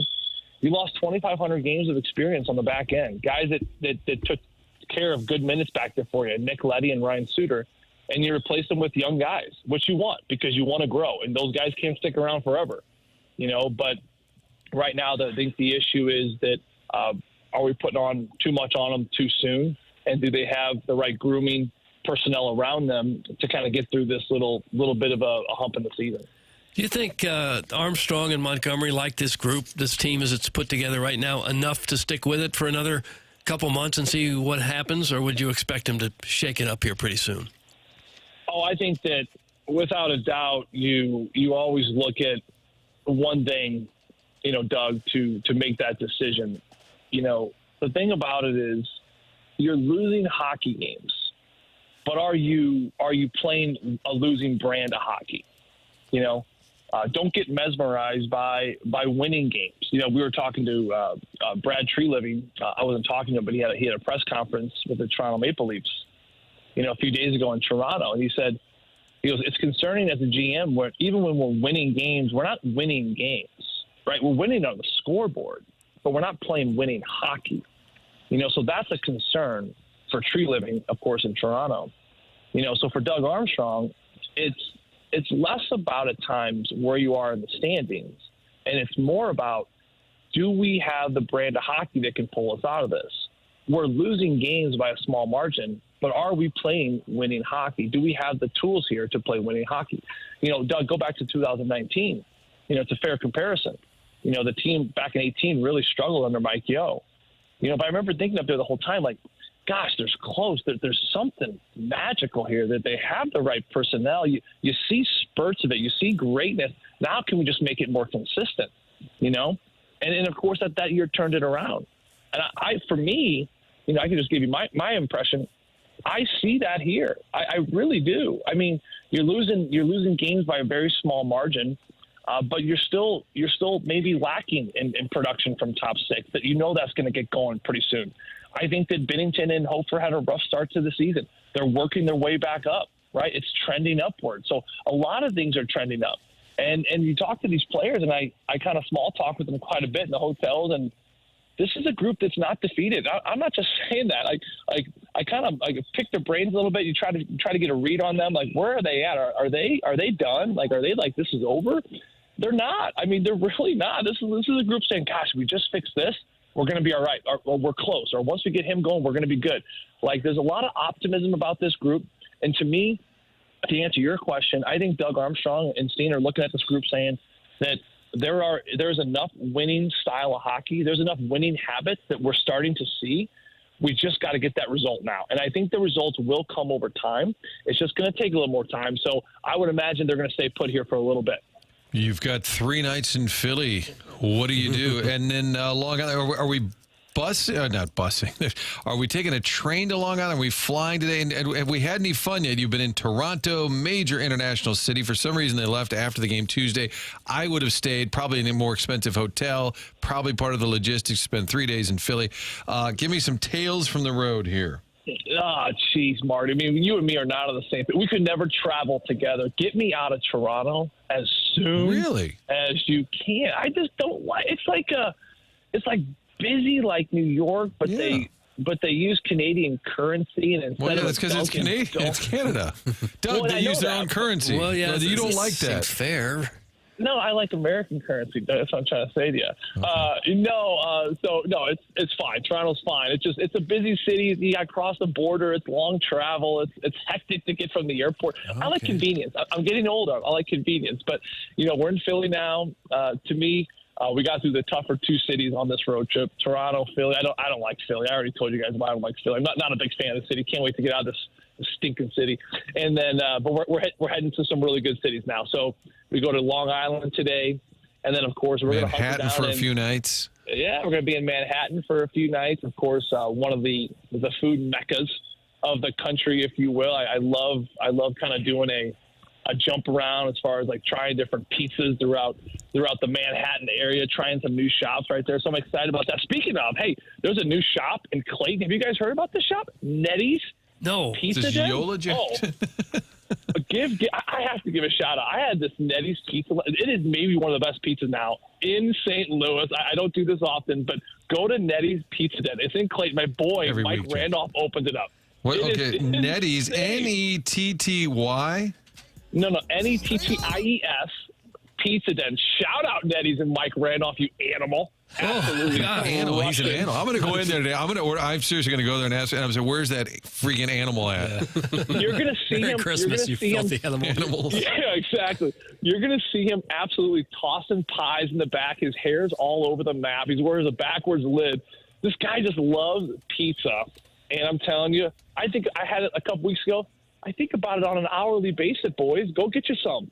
Okay. Wow. You just did a drop. I think Nettie's Pizza. Okay. You're. I would never say you're a Dago, but people would probably text that in and say terrible things about you being a great Italian, which is what I would call you.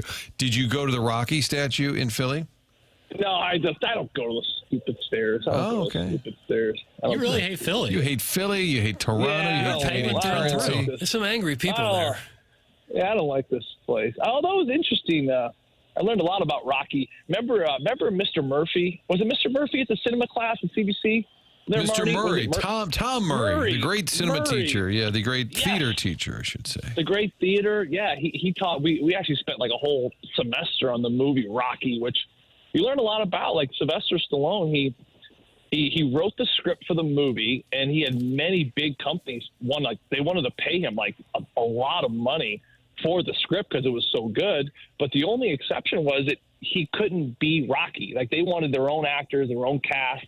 And Rocky, Sylvester Stallone, he didn't want to give that up. Like he felt like, he wanted to be the star in the movie. He felt like no one could do it like him. So he bet on himself, and he ended up just doing the script and writing it on a very low budget, which was crazy at the time. And then, of course, they won the Best Picture. It was an interesting story, which, of course, what I think makes that Rocky statue and the stairs even more kind of glamorous when you think about how it all put together. And you go, you got Adrian, you got to call up later and buy some turtles and stuff. But I love Sly. Hey, Butt Kiss. Butt Kiss. That was his real dog. That was his real dog in the movie, by the way. People don't know that either. Butt Kiss. He actually sold the dog because he was like having some financial troubles when he wrote the movie. And then I guess he made some more money, so he bought the dog back. So the dog took him back. God, how tight's the budget when you got to sell a dog? Like, what's the return on selling the dog? What did you get for the dog? It was $50 for Burgess Meredith's trailer. Listen, I don't know. I would never sell a dog. I've gotten rid of a couple chickens in my day. I was going to say, I feel like you don't talk about the chickens anymore, and I don't know if you were told not to talk about the chickens or if Kirkwood came and took them all away. No, the chickens are still there. Me and the chickens we're having a bit of a run-in. They're not pumping the eggs out. Let's just say like we had originally planned. We're putting in a lot of effort here. We're not really getting a lot of payback, if you know what I mean. Oh wow, sounds like some more Yolas. We're going to Nettie's, Jackson. You and I are going there later. And someone's got to get these chickens in shape. I mean, it's for an animal. You don't get chickens for them not to lay eggs. We got lazy chickens, Jackson. They're lazy. They're probably on their tablets all day. Right. Right. Just doing kid stuff. We're going to kick them in gear. These chickens wouldn't be on the penalty kill. Oh, heck. These chickens would never be able to do your job, Jackson. That's damn right. Show up. Aren't you supposed to get like 3 or 4 eggs a week out of a chicken? Is that about normal? I think you're supposed to get between 5 to 6 a week. Yeah, so they don't lay them technically, Doug, every day, but they're pretty doggone close.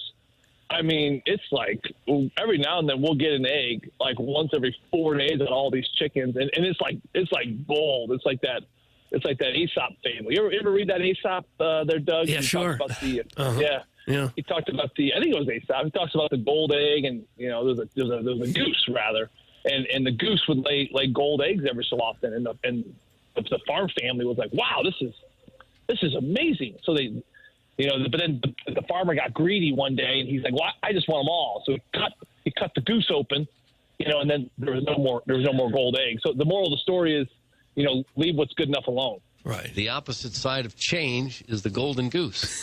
That's it. Now people are texting pizza takes. Tell Joey to go to Hopskeller in Waterloo. Better pizza than anywhere. Nikki Slices on the Hill is the GOAT. Now, Nikki's is good. That's the new place, Nikki's. right? Nikki's is Detroit style. He actually started during COVID. It's a cool story where he started chucking these pies on a membership where he would drive around and drop pizzas off. Awesome story. But he's got a great shop there, brand new on the hill. It absolutely is. I still love Louis on Demond. They got a great Neapolitan pizza there, no doubt about that. Do you like Neapolitan style? I do. It's a little flimsy. I know it's a little flimsy for some, But that brick oven, there's something about the char of the brick oven. Yeah, I do like the crust. I do. Union Loafers, my boy Ted Wilson. Shout out good. Teddy Boy. He's got a bacon and spinach pizza that'll blow your mind. But right now, Nettie's. Went somewhere and came back. I think about Nettie's on a daily basis, boys. I go to bed dreaming about Nettie. So give my boy Mike Randolph a shout back out. to Nettie. I was trying to help out and balance it out. This guy's back to Nettie's and the animal there. It's going to change your life. Change your life. I'm telling you. A lot of texters, a lot of comments. Brah. They take U.S. dollars in Canada. Toronto's 1,000 times better city than the Mound City proper and our amazing downtown that looks like Beirut. So some folks are standing up for the big T.O. Hey, brah. You sound like one of my chickens, brah. All right. I don't mess with that. I don't mess with brah. All right, buddy. Enjoy the rest of the trip. 3 more games till back for a little Thanksgiving here. We celebrate that in the U.S., not in Canada, but we've got the Islander game tomorrow, afternoon game. Rangers Monday, Devils on Wednesday. It's the Cam Janssen Cup, and then back to St. Louis. Joey, we'll talk to you, I guess, down the road. Have a happy Thanksgiving in advance. Hey, boys, I'm just going to say, without Tim, this actually was really fun today. I'm not going to lie to you. You guys did a great job. Hey, without Tim, it was fun. Okay, thank you. Better? See? Jackson, you carried the ship. Once again, thank you, buddy. Always, He brother. loves him some papers. Yeah. He does. Thanks, Joey. Joey Vitale checking in with us. Your home of the Blues, of course, 101. A lot of folks we're giving him the Brad Thompson label, saying except the Blues version because he's on the broadcast and it's a little positive. I'll tell you one thing. I love both those gentlemen, Brad Thompson and Joey Vitale. Too. Yeah. If you were making drafting a quality roster to go to dinner with, Brad Thompson and Joey Vitale would be very high up on those And lists. wouldn't it be weird if 2 guys who did the broadcast for the team just ripped them all the time? Do you see that anywhere, ever? Michael Kay once or twice. But he's known for that. Yeah, he'll rip the and Yanks. I think the Yankee ownership wants that. Yeah, but that's a different fan base, different culture up there. I saw Mike Shannon kind of get into it with Mike Matheny once because Shannon's this team terrible. They didn't play any defense. He went on a rant one night about how Shannon's underrated. How fundamentally bad they were. And then the next day I saw him and Matheny, and they were friends. I think before Matheny even played here because Matheny lived here, and they're all like big hunting and fishing and all whatever. But they had a long time, and I could see the Moon Man flailing his arms, kind of explaining just how crappy they were. Like, you think he cared? I don't expect he'd back down from many of his takes. No. Remember when Hungo nuked Molina early in his career for not running hard to first? Yeah. And then, of course, the skipper got sideways with Hungo. Because that was the wrong take, right? Yeah. He's as fast as he can, man. He's just not fleet of foot. Like, well, no, he stopped. He stopped in the batter's box. Al also nuked when they signed Jaime Garcia. They redid his contract. And that night on the broadcast, like the Cat or somebody said, and Jaime gets a new deal. It's 4 years. And then they went upstairs, and Al goes, I don't understand. You didn't need to do that. That's what we need more of. Mm-hmm. But we've got pizza recommendations instead. I've never heard of any of these places. Hopskeller, Nettie's. What was the other one? Nikki Slices. That's a new place on the hill. And Detroit style. It's like Detroit style. So you're at Jets Pizza? Yeah, it's like a thicker. Like you get like 8 pieces, and it's rectangle. It's rectangular. And they're bigger, thicker pieces. It's short of deep dish, but obviously thicker. It's like a really thick Emos, is how I describe it. Like the crust is real thick. You're looking at me like I have a 4th head. No, I don't think I've ever had that. I think you like it. Have. You like any It sounds pizza. like the kind of pizza you get in school in 5th grade. not Here's like a square chunk of pizza that's mostly bread. Go. No, it's crispy as hell. It's pretty good. Crispy edges. Yeah, But really I would crispy say, I would edges. say if you when you were a kid and pan crust came out, the right. pan, Very similar. When Pizza Hut did the pan crust, ooh, that's kind of what the vibe, I would say. Doug said like school pizza. Cafeteria Well, pizza. That was good. When I was a kid, that rectangular piece of pizza, sign me up. Why would the shape of it matter to you? It's square beyond compare. That didn't really answer the question. Not at all. I don't care what shape you cut the pizza in.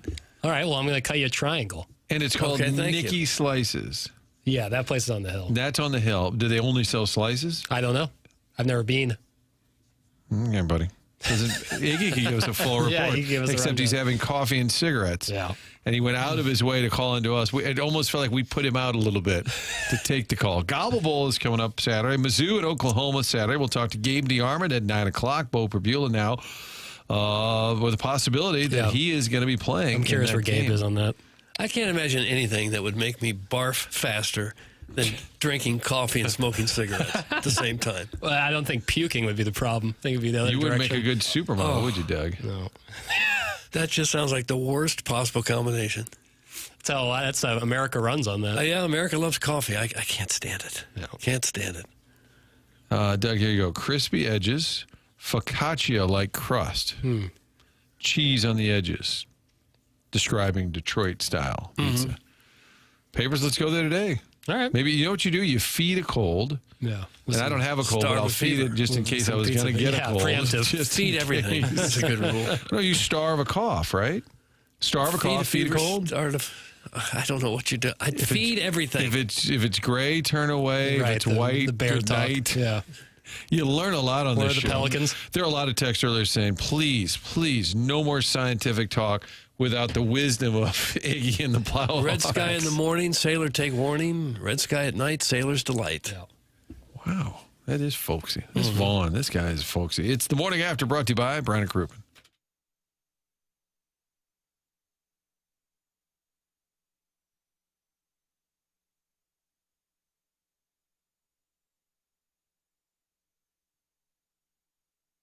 Has your car's warranty expired or about to expire? When cars break, it is always a surprise. Fixing cars isn't something most people can do in their backyard anymore. Dealership labor rates average nearly $200 an hour. The average repair costs over $1,500, while major repairs can run $3,000 to $5,000. With Atlas coverage, you simply hand over your ID card, not a blank check. Atlas is your roadmap to vehicle protection, and you can learn more about it at atlasvehiclepro.com. And if customers call and let them know they are a TMA listener, you will get $400 off your quote. Give them a call at 314-720-5990. That's 314-720-5990. It's Atlas Vehicle Pro. Online at atlasvehiclepro.com.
Hey, guys, I'm 40 minutes behind. I'm on the YouTube stream. Does the show get better after Herb's call?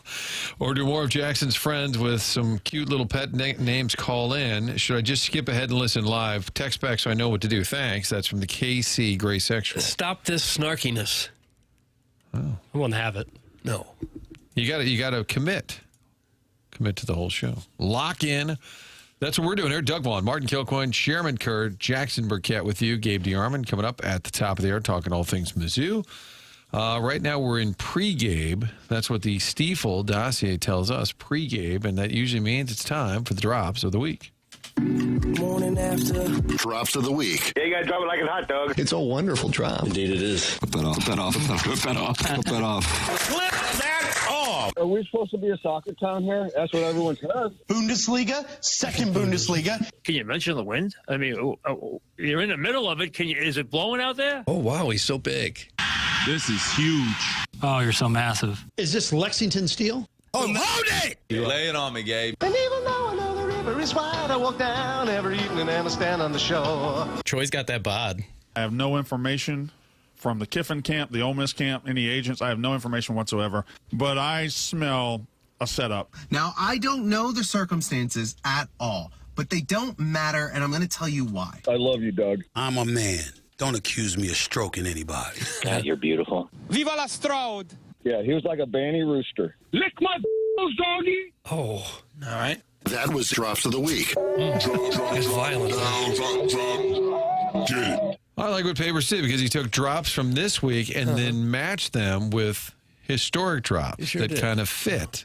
I try to get the drops to at least a minute every week, and sometimes if it's on me, I'm not writing down as many clippable off moments, then sometimes I'll fill it with some classic drops or some other clippable things. off moments. Yeah. But what you did, the classic drops that you weaved in kind of matched what was said this week on the show.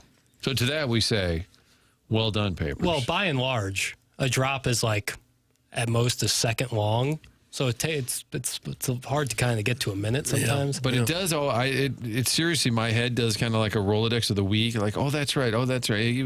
That's the guy that called about soccer. And I'm like, SLU soccer, by the way, Doug. A thriller last night. Double overtime NCAA tournament. A freshman, Jack DeMaria, tied the game 89th minute, won the game 105th or 6th minute. There's your SLU Billikens update in case Chris May is listening and gives us basketball tickets down the road. So we got to say, SLU winning their NCAA tournament game. They move on to play Indiana on Sunday, Doug. That's a rematch from earlier in the year. But I thought of that when I heard Carpenter Matt's call. He was all about soccer. Yeah. And he was mad at us. Yeah. Well, over at Design Air Heating and Cooling, they're all about keeping you warm, keeping you cool in the summer, and keeping you warm in the winter. That's right. That's what they do over there, and Tim's going to tell us about Design Air. Design Air Heating and Cooling online at designairservice.com. Martin is a client. Doug is a client. I'm a client, and I recommend you become a client as well. Get your furnace tuned up for the cold weather months in the St. Louis area. It's Design Air Heating and Cooling online at designairservice.com. Get that furnace tuned up, and you know you are ready to go for the cold weather months. Design Air is the longest running sponsor on TMA, and Seth Goldcamp has come up with the most brilliant promotion and the largest promotion in the 21-year history of this show. Coming up in January, beginning on January 5th and running through the end of the month, the winner of the Design Air Heating and Cooling Email of the Month standings will receive a $10,000 HVAC system from Design Air Heating and Cooling. That's a Design Air Heating and Cooling HVAC system and installation for winning the Email of the Month. It's Design Air, the longest running sponsor on TMA, online at designairservice.com. And because Herb called in earlier, I was looking up famous Herbs. There's not a lot. Herb Alpert, who was just in town. The team on arrest, Herb Brooks. Herb Ragland, former Blue. Former Blue. Was he number 25? Herbert Hoover, but that's not, nobody called him Herb. George Herbert Walker Bush. Yeah, middle name. Herbie Hancock. Herbie Fully Loaded. Sorry? Yeah, Herb Jones, aforementioned. And then Herb in New York. Yeah. Herb in New York. There you go. A lot of Herberts. Herb, call in. Not from New York. It's kind of an old name for maybe old school. I like 70 that. or 80 Herb years Humphreys, ago. as mentioned by Minute Ball Eligible earlier, as mentioned, Mizzou Talk next. It's Gabe DeArmond with Power Mizzou.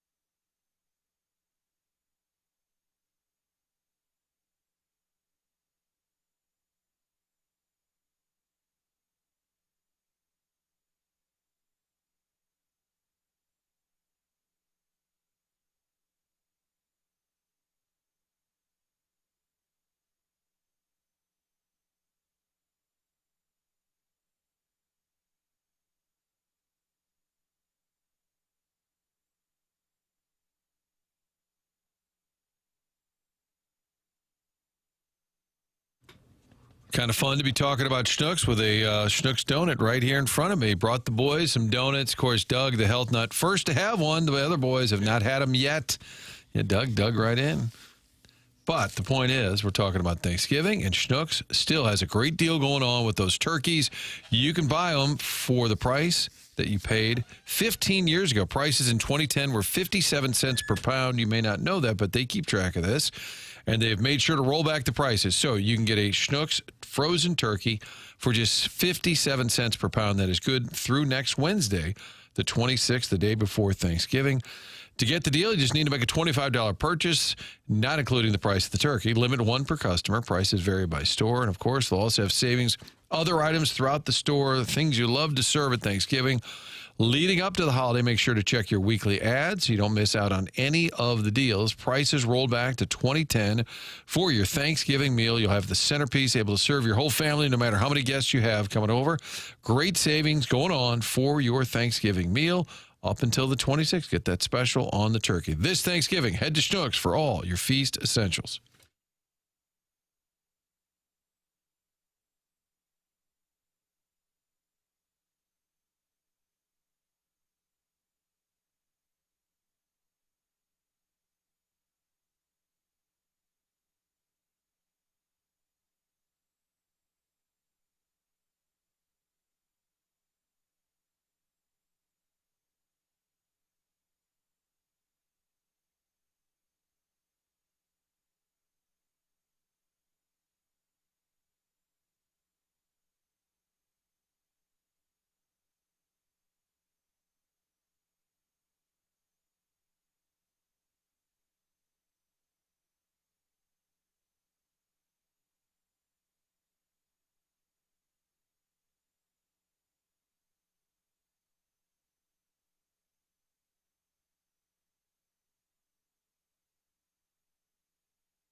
This is Jackson with a Sports Center update brought to you by Saliga Heating and Cooling. In addition to the Blues and Islanders game, which is a 2:30 puck drop here on 101 ESPN tomorrow, a little college football night game action with Florida taking on Tennessee. Pregame will start at 6 p.m. for that. Kickoff at 6:30 on Saturday, right here on 101 ESPN. That was another Sports Center update brought to you by Saliga Heating and Cooling, a Daikin heating and air conditioning dealer.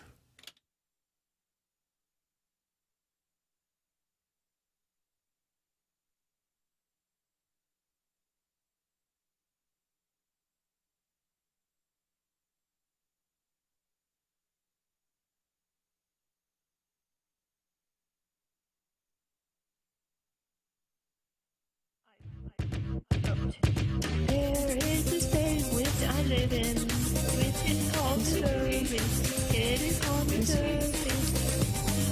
Surrey is where I live. Surrey is where I live. 26 hours, a little less.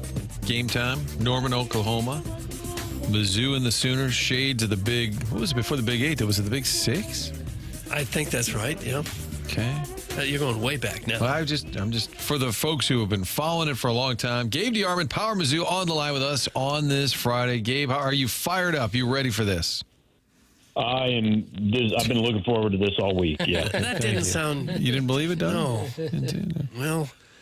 I'll try harder next time. No, that's fine. Oh, now the interesting. I still won't mean it. I'll just try. Just fake it for us. Well, now Tuesday, we talked on Monday, and we knew that on Tuesday, that's sort of media day for Mizzou, and Coach Drinkwitz will make his address, and you were going to ask him about the coaching carousel, and then he addressed it in his opening comments.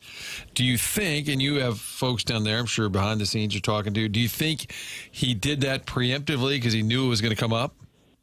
Yeah, I think he knew it was coming. I mean, he referenced a post on our message board that said he was having team meetings saying he was leaving. So, look, I'm not saying Drink reads our message board, but I'm saying somebody tells him what's there. You lay it on the game. So, yeah, I'm sure he knew it was coming. I mean, he's not dumb. It was time. It needed to be asked. And do you think all of this Fortune 500, that was your follow-up. We did have the lay it on me, Gabe. That's now a staple on this show because that was the first question. Lay it on me, Gabe, as if he knew this was your topic, your theme. But about the Tom Hart mentioned during the broadcast, wanting to get more Fortune 500 companies in Missouri involved. Do you think there's any part of this where he is just, while all the speculation is out there, going to use that leverage to try and beef up the NIL money?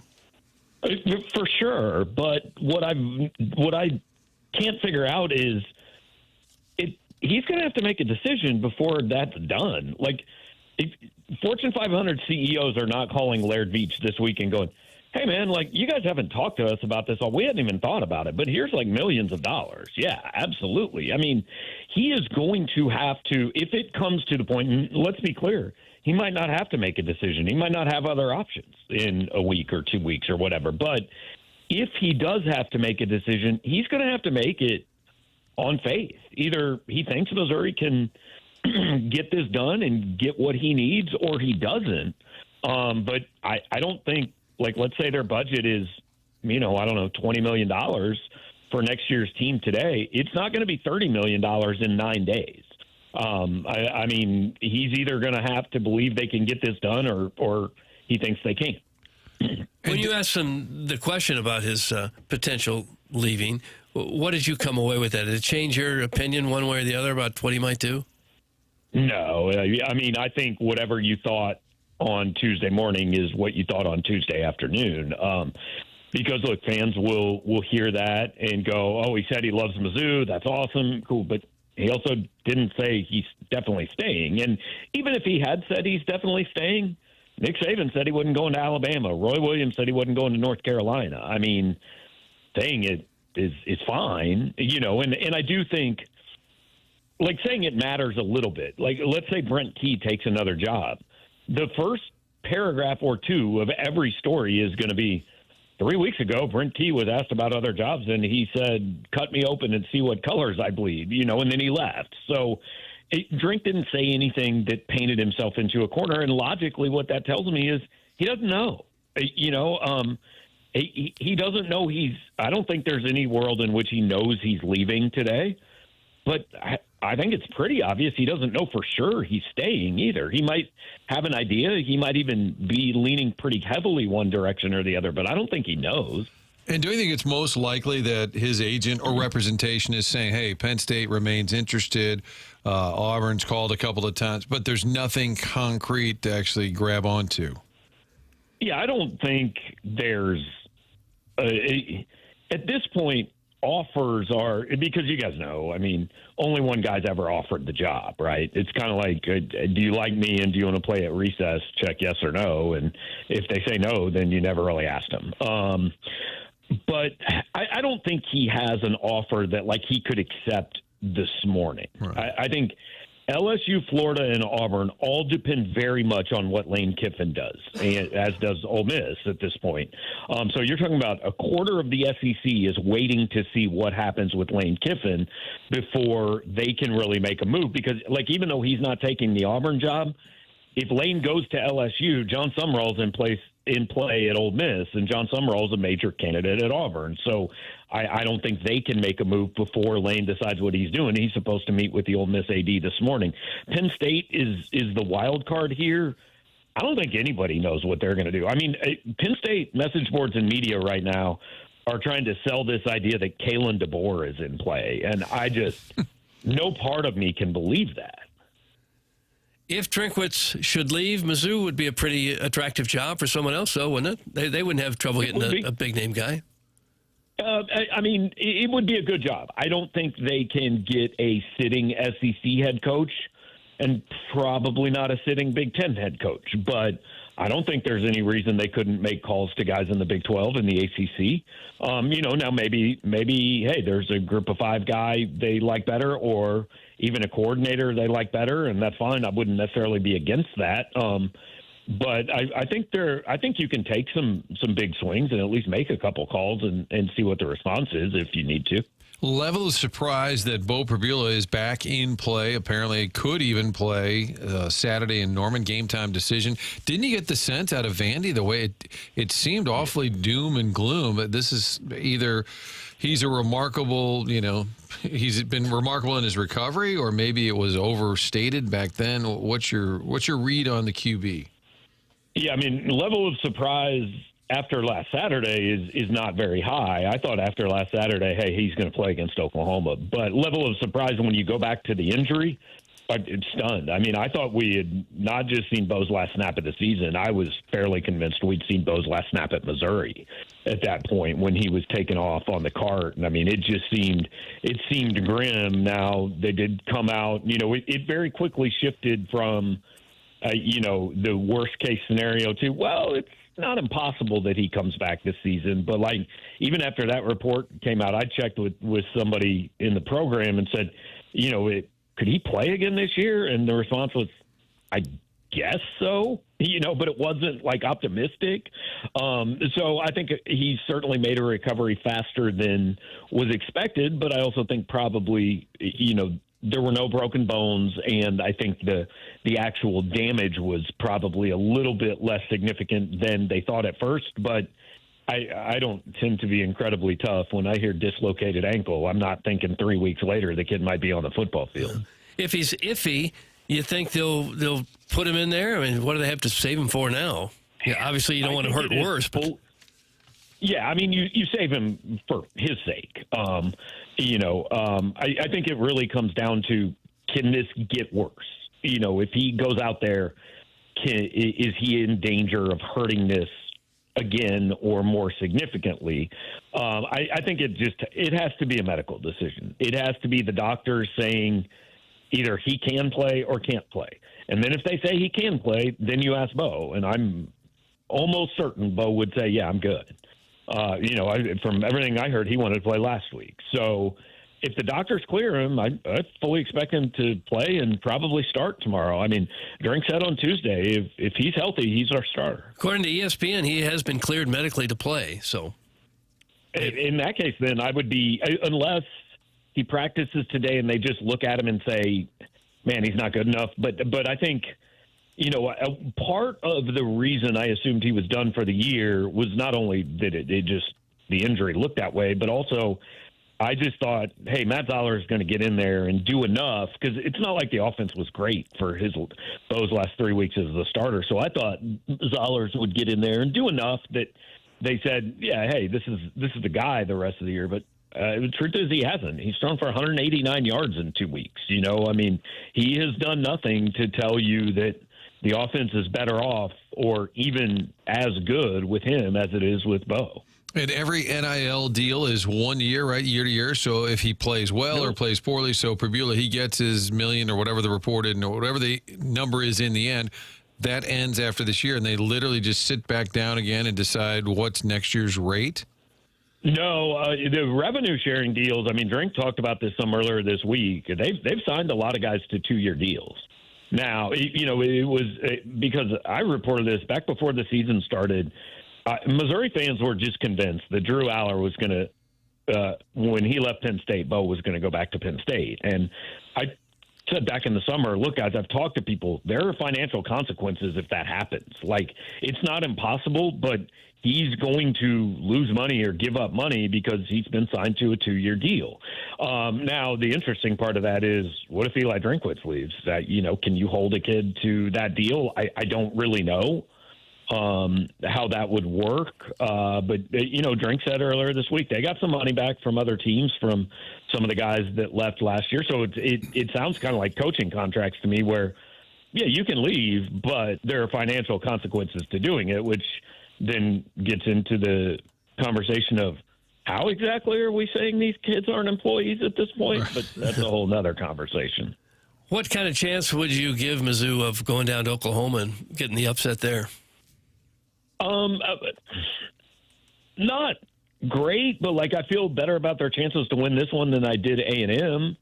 Oklahoma they're very good defensively, but unless you just turn the ball over a bunch, they're not going to run away and hide from you on offense. Their offense has been shaky most of the year. I think the first one to 20 points has to feel pretty good about their chances.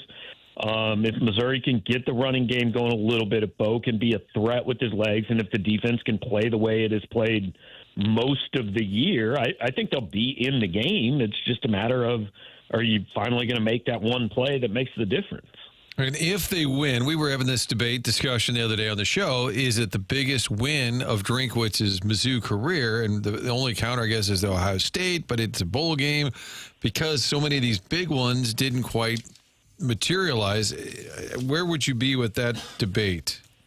It's in the conversation for sure. I mean, I think Tennessee in 2023, the 36-7 game where Cody Schrader had 900 yards of total offense, I think that one gets skipped over a little bit. Kansas State was number 15 when they came here, and that's the one that kind of started the whole thing. But rankings-wise, yeah, this would be as good as he's had. I think Ohio State was 7, Oklahoma's 8.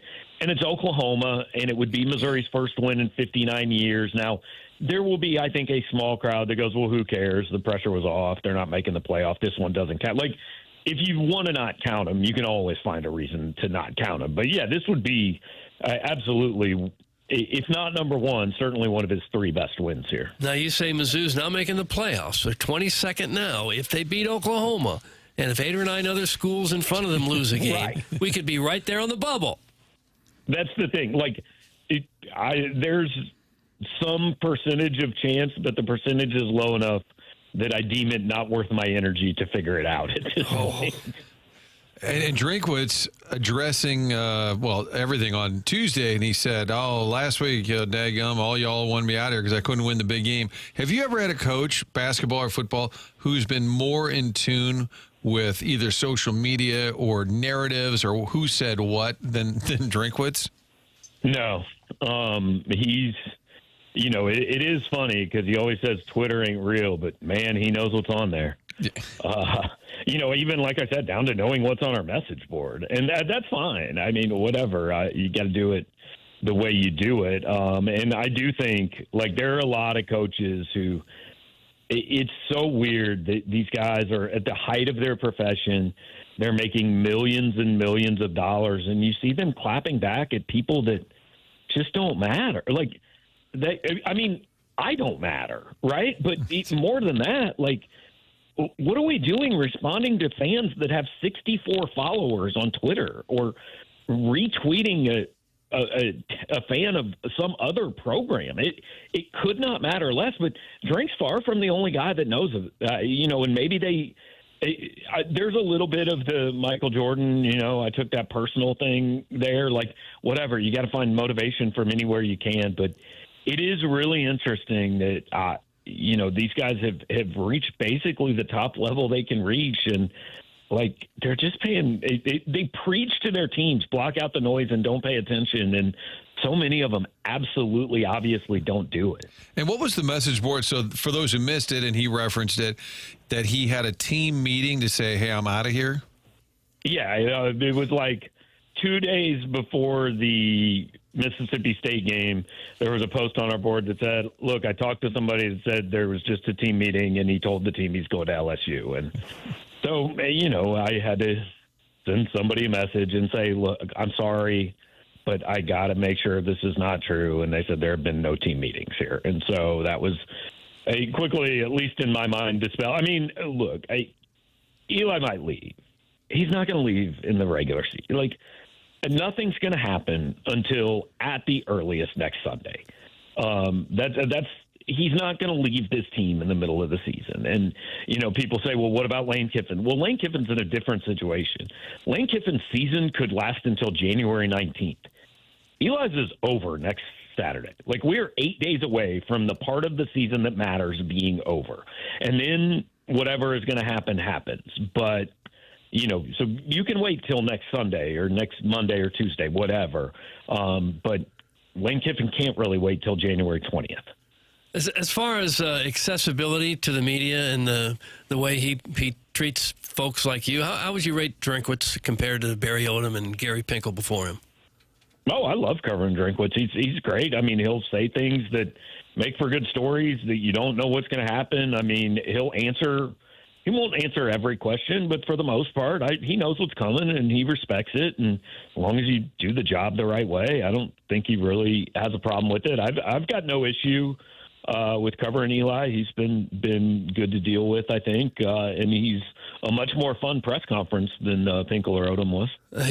Yeah, I would say that. I mean, he's not boring, even if I would say, oh, gosh, don't worry about a college reporter who picked the other team to win. Don't worry about some of that stuff you reference on social media. Don't keep receipts on all of it.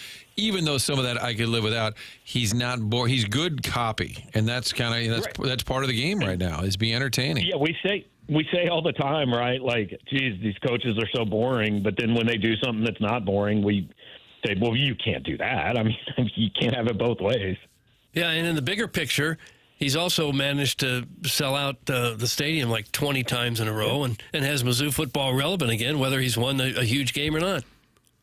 Yeah, and look, a lot of people have said in the last couple of weeks, like, is it really that big a deal if he leaves? I mean, yeah, it kind of is. Like, not that Missouri couldn't hire somebody good. Maybe they even hire somebody better. But he has done, I mean, he's like a half step behind what Pinkel did here. He's got this program right in that same kind of conversation. Has not broken through to be an elite team, but, like, he has a chance to do things that have never been done here. He has done as good a job as anybody since I've been alive. And again, you can argue if he's even with Pinkel or a step behind Pinkel, but it isn't more than a step at this point. So absolutely, you would much rather hang on to that guy than not. Gabe DeArmond, Power Mizzou. For all things Mizzou, get your subscriptions online. And is the dashing Cody making the trip to Norman?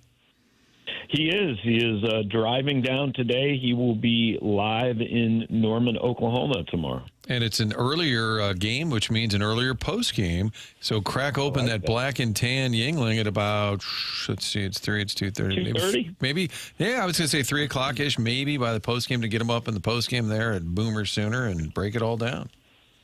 Yeah, I mean, road games, I start pretty much right after because I don't have to go to the press conference. I just have to go upstairs. So. All right, Gabe, we'll talk to you on Monday. All right, guys, have a good one. All right, then. Gabe DeArmond, Power Mizzou. Lay it on me, Gabe, from Coach Drink right after the swig of Diet Coke and then just kind of a little mini burp. I agree with him. Those who are doubters and say, well, we'll just get someone better than Drinkwitz. You never know. You never know the next guy coming in if he's going to just be a total disaster or not. Right. Much better off to hang on to the guy who's got you in the conversation. The devil you do know is better than the devil you don't. Oh, I think someone said that once. Yeah. I didn't mention also big Missouri Tiger basketball win last night against the hated Well, we're South kind of locked Dakota in on Coyotes. football right now. I know you're sweet Coyotes, but we.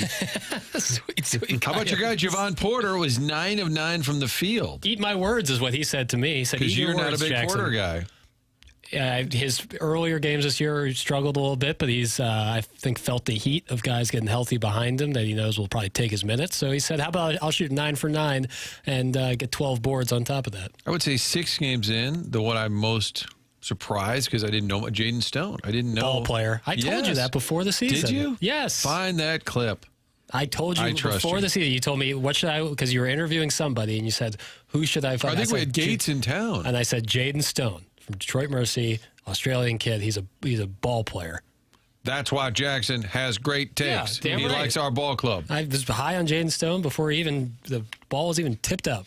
Your Billikens are playing tonight. They've got that IUPFW thing. No, it's Purdue-Fort Wayne. Yeah. Yeah, but it's in Indiana, Purdue, Fort Wayne. IUPUI. That's different. That is no longer in existence, I don't believe. Yeah, that's Indiana University. This is Purdue, Fort Wayne? This is Purdue, Fort Wayne. So I was getting those two. I was conflating two schools. IUPUI was a school in Indianapolis that I don't believe is still in existence, but I could be. This is Purdue, Fort Wayne. Yeah, it just closed. IUPUI just shut What down. is Purdue has a branch in Fort Wayne? I guess. Nonetheless, Slew's played at 7 o'clock tonight. Mizzou plays at 11. I think the Illini are up at Old Madtown. A little nighttime game. Jump around at Camp Randall. You ever been there, Doug? Camp Randall in Madison, Wisconsin? I have not. That's a great I was at stadium. Madison for a basketball game once, but not football. Jump around. What time is that kickoff? I'm sorry. I think it's like 6:30. That it'll be packed. I believe. They say that about Wisconsin, that in the first half, sometimes if it's an 11 a.m. kick, some of the student body in Madison isn't quite ready yet. There's a lot of bars right now. It's kind of tucked into a neighborhood. It's interesting. It's right on a lake, right? The whole school's on a lake. The city is in an isthmus.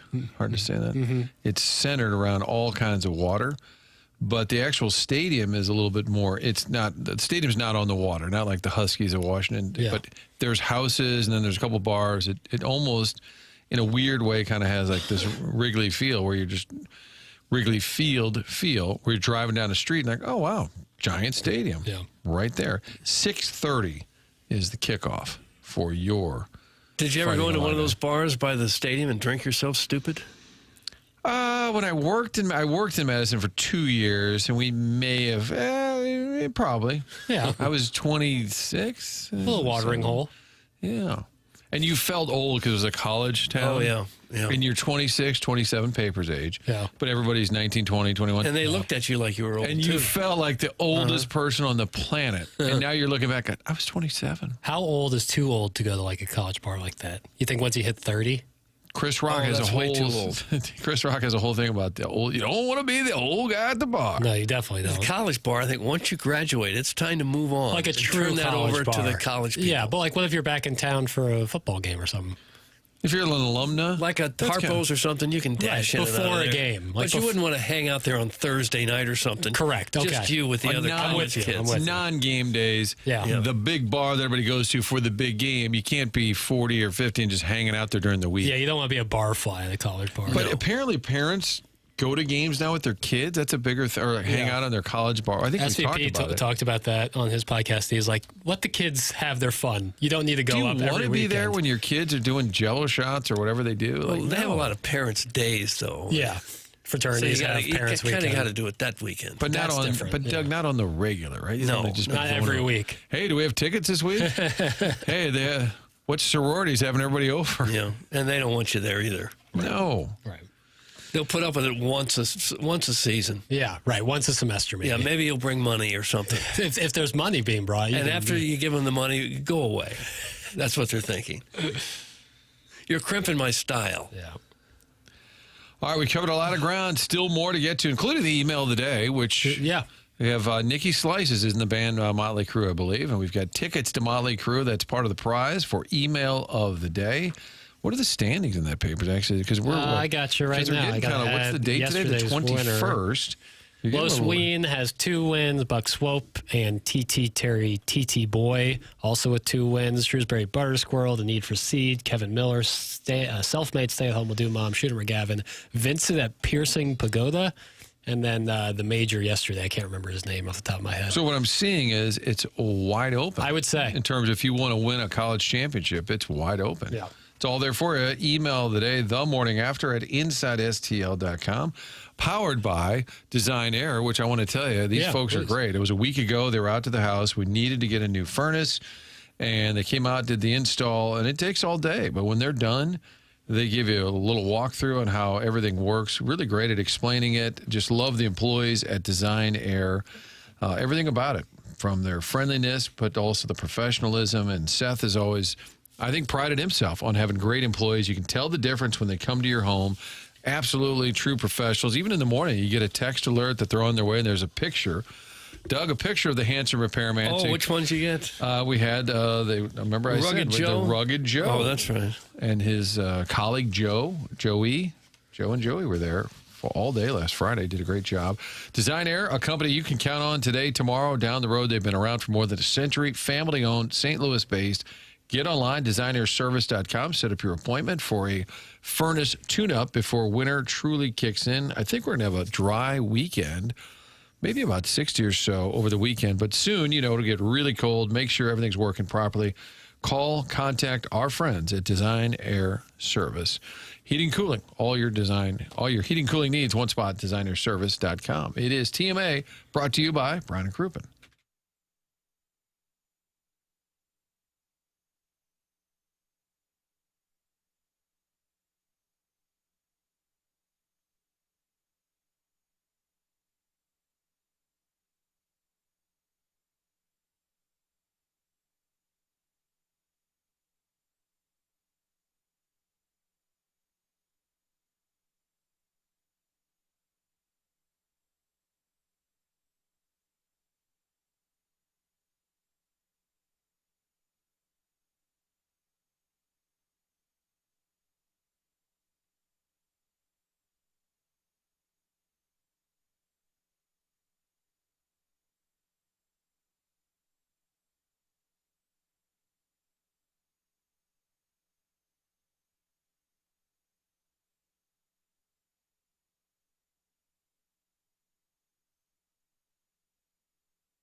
Our guy, Paul Thomas Anderson, the movie that's out. Is it at theaters right now? I watched it only online, Apple. Well, it was in theaters a while ago. September. Okay. But yeah, it's was on it a Apple hit? now. Big time. Okay. Well, box office wise, there was much conjecture because it was really, really expensive. But critically, couldn't have done better. Another day, another battle? One battle after another. God, I cannot get the name right. I just cannot. OBAA. I was at the Live Theater last night. Oh, were you? Performance of Grease. How was that? It was at Kirkwood Community Center. It was high school kids doing it, and it was just fantastic. Love that. I'm so impressed that people that age, where it's not their whole life, it's not their job, but they could remember an hour and a half, 2 hours worth of lyrics and dance moves and just nonstop. Yeah, and that's awesome. And they were high school age, and some even younger than that, and they were just incredible. And those songs are just awesome. Yeah. Yeah, that was all. But doesn't it make you a little more encouraged too about the kids today that they can put their phone down and be committed to that day after day after day, Those staying theater after kids school? are passionate, man. Just the poise it takes to stand there in a crowded theater like that and belt out some song live. That takes some guts. Absolutely. And some talent. Yeah. I've not been to that Kirkwood Theater. It looks beautiful. That's the this new is one? a different one. Are you at the school theater? We were at the community center theater. There's one at the community center where the pool is and all that. Okay. Kirkwood Park. Oh, and then okay. there's one downtown. That's what I'm thinking of. The brand new, kind of by the post office. Yes, that's a gorgeous place too. Yeah, that's really nice. One battle after another. Box office paper. So the budget was between 130 and 175 million. Budget. Yeah. Good gravy. Yeah. Box office, according to Wikipedia, which is never wrong. What do you think? That's global. That's Wikipedia. It's like 190. 200. Yeah. But when you played Dirty Work, it reminded me in that movie. Yeah. The way he uses music, it's just the way it hits. There's almost like a pause, and then it boom. He's incredible. And it's like a scene shift or a dramatic shift in the movie. Yeah. The way it actually shifts you with it when that song, like Wings, Let Him In. That great song, little doorbell. Ding. Yeah, that's what Perfect. I'd say that's like a big homage to Scorsese, who loves doing that. Yes. It's called a needle drop, where you put needle drop. I like that. Where you put on like a big song like that, like a very popular song at that point to kind of underscore your point. It's just good stuff. What do you think so if his budget was that big? Massive. Crazy thing. Right, but so what would Steely Dan get, you think? That's a good question. Like $3 million or so, like $2 million, something I never crazy? know, because apparently like the Stones and Led Zeppelin are also like really protective, and they charge a lot for their songs, but then like you'll see a Stones song or something pop up out of nowhere in some smaller budget thing. I think they can, if they support, they could say, that sounds like a cool movie, good on you. Right. Here you like go. It's mutually beneficial. If someone hears, what was that song in that movie? Oh, I like that song, and now I'm going to go listen to it. It helps the band. But I also think they're going to want to wet their beak a little bit. Probably so. Doesn't Michael Jackson own all the Beatles music? He did own he bought their entire catalog. Yeah. I don't know if he's... So his estate would still get but I think Apple might have bought a healthy portion of it. I think there's windows like where you have it be, not forever. For example, when Larry David and Jerry Seinfeld, when they sold all the Seinfeld rights, they each got like $250 million, and then 10 or 15 years later, they sold it again. Yeah. So I think there's a certain window where you can get all the syndication or publication. And you go rights. back to the 60s, and those guys got nothing. Yes. Right. Like, I read something on Bob Denver, the guy who played Gilligan's Island. They got nothing for the residuals. Really? And it played for years all over the country. And he was so typecast in that role, he couldn't find another acting job after that. But wasn't he also Dobie Gillis? Was that before? Yeah, he was. No, he was Maynard G. Krebs. The show was Dobie Gillis. Okay. Sorry. Jeez. He played a hippie. And every time he would try out they're like, where's that little floppy hat, buddy? And they just called him Little Buddy. Yeah, couldn't get past that. Guys, Doug is a Renaissance man. That's from Pele Blanco. Renaissance man. And then going to the theater. Oh. Warson Woods Wacko, however, says, not hard to memorize lyrics and dance moves, you old donkey, Doug. No, well, it is hard. Challenge you to do it. It's hard to do it and not make it sound like it's memorized. It's fast-paced, and there's acting. There's a jillion lines in there. It's there all weekend, too. It's a fun thing to see if very legitimate art. Not do anything. Doug Car Wash Dave misses you on Sports Final. That's right. I look to my right every night. Look to my left. There's no Doug. It was Sports Sunday. You were Sports Sunday. My mom will even say, I was watching Sports Plus tonight. I said, and she goes, your show. And I said, it's not the name of our show. Somebody else's. Mom, thanks. Thanks for tuning in. Doug, the Blues lost last night 3-2 in overtime. Spent a lot of time in the first hour talking about it. We had Joey Vitale in the 8 o'clock hour, which, of course, was brought to you by Fisher Window and Door Store. 8 o'clock hour sponsor. 9 o'clock hour brought to you by Mark Hanna, Evergreen Wealth Strategies, great sponsor of this show. Loves talking hockey, even if it's the Blues, frustrating as it is. 3-2 in overtime, had the 2-zip lead, and they lose. Over their last 16 games now, the Blues have won a total of 3 games. And if they go to overtime or a shootout, they lose. That's the math. They're 0-6 this year when a game is tied after regulation. I did see a text earlier saying, because it's 3-on-3, isn't that a better test of true talent? And maybe that's very telling that when it's 3-on-3, they can't win a game because you don't have enough elite talent. Yeah, I'd say that's true. They had another game where they got no goals out of Buchnevich and Thomas and Kyrou and Holloway. Nothing. Got 2 from the defenseman, and that was it. Braden Sheen had 8 shots on goal, led the team. But again, Blues lose that game. In overtime, they get a point. They keep getting points, but still buried in the standings. They'll play the Islanders on the Isle. That is tomorrow, and that game is right here on 101 ESPN. It's a 2:30 puck drop. Jackson, this is when you turn your head for an update and go, okay, pregame should be at 1:30. Braden Sheen. That's exactly right. Yeah. Do you feel like we're going to tune in some night to watch and they're going to score 7 goals and finally break out of this and say, okay? Or does it look like this is just not happening? There's no way that they've got the talent to do this. I think they've got to be better than what we've They have seen. to. I think both things are true. We overestimated. We got a little excited based on the second half surge and everything. Wow. And, Hollywood played out of his mind. Everybody was just kind of had a heater at the same time. So we got a little carried away. But I also don't think they're the 29th best team, the 30th best team. The goaltending being terrible collectively at the beginning of the year didn't help. No. And now Bennington's been better. And Hofer last night had some huge stuff. They could have lost that game in regulation.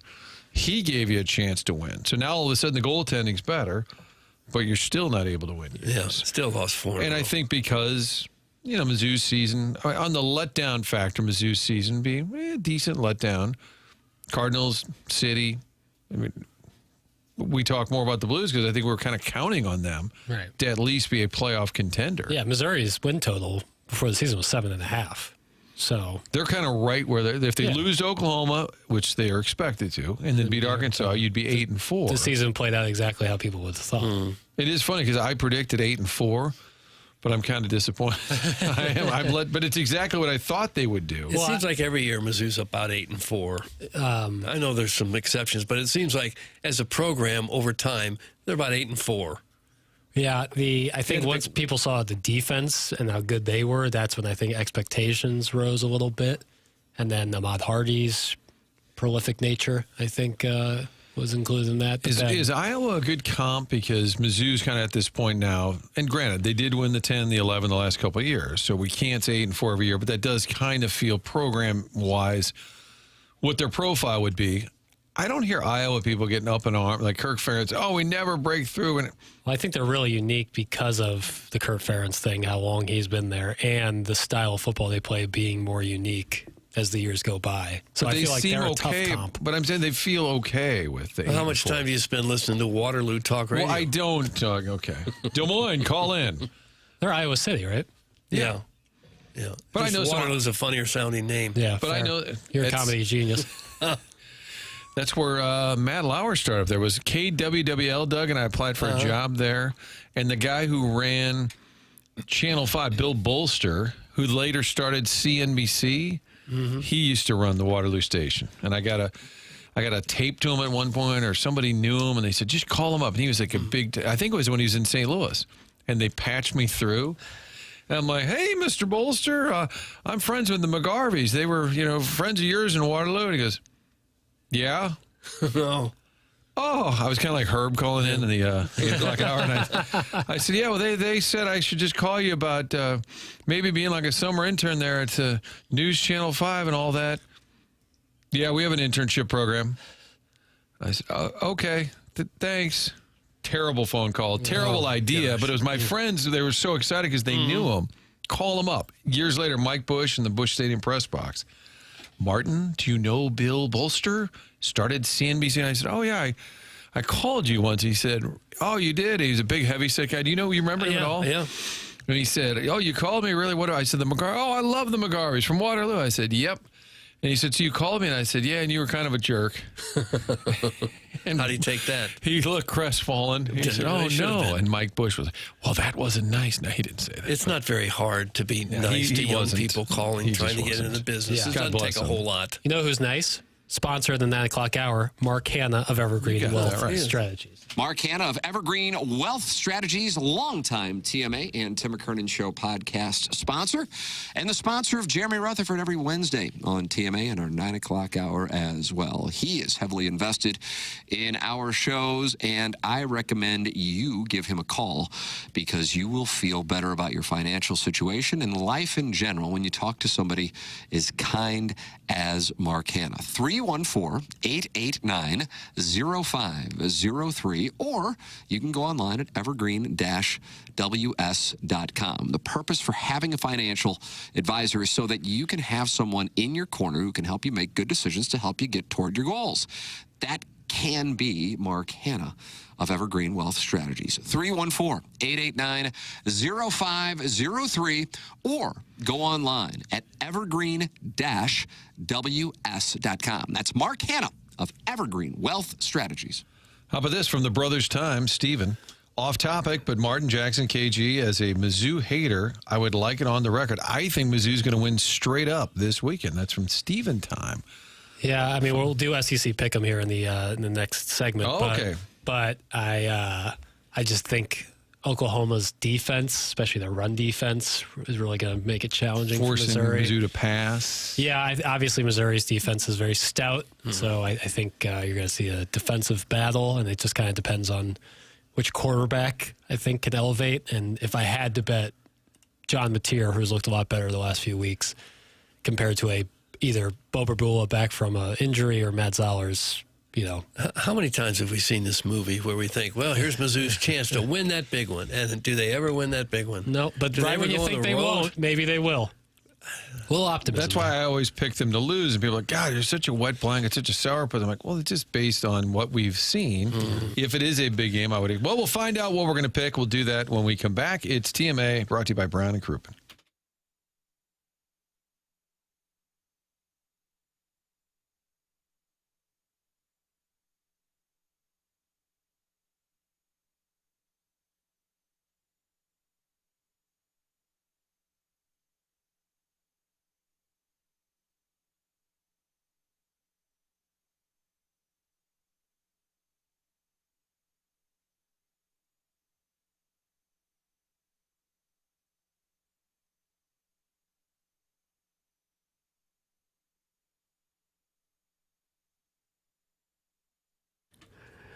TMA is brought to you by St. Louis-based Stifel. Stifel is a diversified global wealth management and investment banking company focused on building relationships that help individuals, families, and organizations pursue their financial goals. That iconic image of the old bull and the bear shows the dedication and spirit of each member of the Stifel firm. They are individually and collectively committed to using the forces of the market to benefit their clients. They are ranked #1 as a wealth management firm for employee advisor satisfaction 3 years in a row now. That's based on the results of J.D. Power 2025 U.S. Financial Advisor Satisfaction Study. Stifel gets it done for their clients. Whether you're saving for retirement, planning for the future, Stifel offers a comprehensive range of retirement planning services to help you save for your retirement years. Whether you are early in your career or actively contemplating retirement, a business owner or an individual, it's never too late to put a plan of action in place in order to prepare for the years when you will no longer be receiving a steady paycheck. Give Stifel a shout. Stifel Nicholas and Company Incorporated, member SIPC and NYSE.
Morning after on 101 ESPN. Martin, Doug, Chairman Kurt, papers here till 11 o'clock.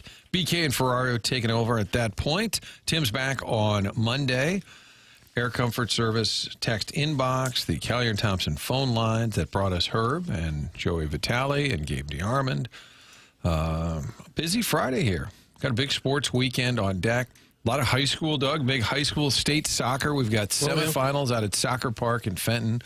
Kind of a rainy day for that, but a lot of the high school football. Your alma mater. I was over there with Jeremy Macklin the other day. They're going down to Farmington. Oh. CBC, my alma mater, they're going down to Jackson. They call it the Pit. And Scott Pingle was telling me, I said, tell me why. He said, well, the stands are about 5 feet behind you on the sidelines. Jackson's always got good teams. Always just good. a little north of Cape Girardeau. Where are they playing that at? I'm sorry, you probably just said in it. Jackson. Okay. Now, CBC went there 2 years ago and beat them, which is hard to do. But a lot of great football all weekend. 2 Fox will be all over it, of course. And then we've got our NFL slate. People always tweeting at. And by the way, whenever I say Twitter, I believe it's Eric in the Central West End who says that doesn't exist. I have a question, and I know it's X. Why is their website twitter.com, Doug? If you type it in, it's still twitter.com. I think it just redirects you. Can't go to, is there x.com? Yeah. Oh, yeah. There is x.com? Sure. X.com. That was available. Just X. X. No, it wasn't. He's owned it forever. The big question is, why would he even change it? It had become such a normal word in our language. I know he bought it and wanted to change something, but he should have just kept it as Twitter. Seems a bit of an ego thing, if you ask me. If he had called it Musk or something, I would say, now that's an ego thing, but X? Well, it's to be like, I bought it, so I'm going to change it. Even though Twitter, like you just said, has been like collected, and people still call it Twitter. I know some people call it Highway 40. X. Yeah. Gas bill is Laclede. Doug, do you pay your union electric bill? Yeah. I think Amber, that one finally, that took hold. I sent it straight to Ready Kilowatt. Remember him? Was that the little cartoonish guy? Yeah, in the shape of like a lightning bolt with a big head. I do remember that. Just keep the names that we all use. That's fine. Yeah. Okay. I don't think anyone Twitter would it have is. complained. Oh, no, you're keeping the name Twitter? Are you going to rebrand to, what would be a good Change second? my name? Yeah, like Kelvin. K-E-L. It's like adding just a K to your middle name. Start over? Yeah. You have Douglas Elvin. Just go with Kelvin or Delvin. Or add an umlaut. We've talked about that before. Oh, that's right. Doog. Yeah, Doog. Not bad. Minute Bowl eligible. I still call this train wreck the morning grind. Yeah. See, if you're really old school. 2.5 years of it, and then it sticks. CBC 77-62 over Lafayette in football. That was last Friday. 77? Yes. That's a basketball score. I know. That'd be a high-scoring basketball score. Score that much.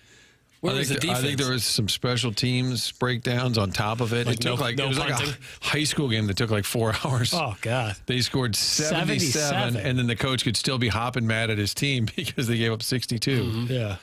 God, that's Good on Lafayette for scoring 62, but then still losing. Imagine if you were on the push-up squad and your team scores 77. You just noodle on Shit, them. pretty good shape. Out. You want to pick some Nonetheless, games? You wanna let's pick some games. Yeah, pick some games. Do. So the SEC, this is a really weird slate. Oh, is it? Did you play music? Yeah. I didn't hear it. Little night shift. Okay. You hear it now. It just underscores this. Really weird slate. There's only 2 ranked matchups across college football this week, one of them being Missouri-Oklahoma. So because of that, I've included 2 of the weird SEC games that are playing against nobodies, and then I've eliminated most of those, and I've also included USC-Oregon in this week's pick'em just because of the weird week. All right, let's start off with the big one. Early game, Missouri, Oklahoma. Oklahoma, 7.5-point favorite. It was 9.5. It has now moved down to 7.5. I'm seeing 6.5 on ESPN. Are you? Yeah. You want to go 7.5? That's fine. No, hold on. No, hold on there, Doug. This Kelvin is a stickler. Yeah. No, 6.5. Doug's right. Couldn't be sorrier, so it's dropped even more. All right, 6.5 is our number. Martin, let's start with you.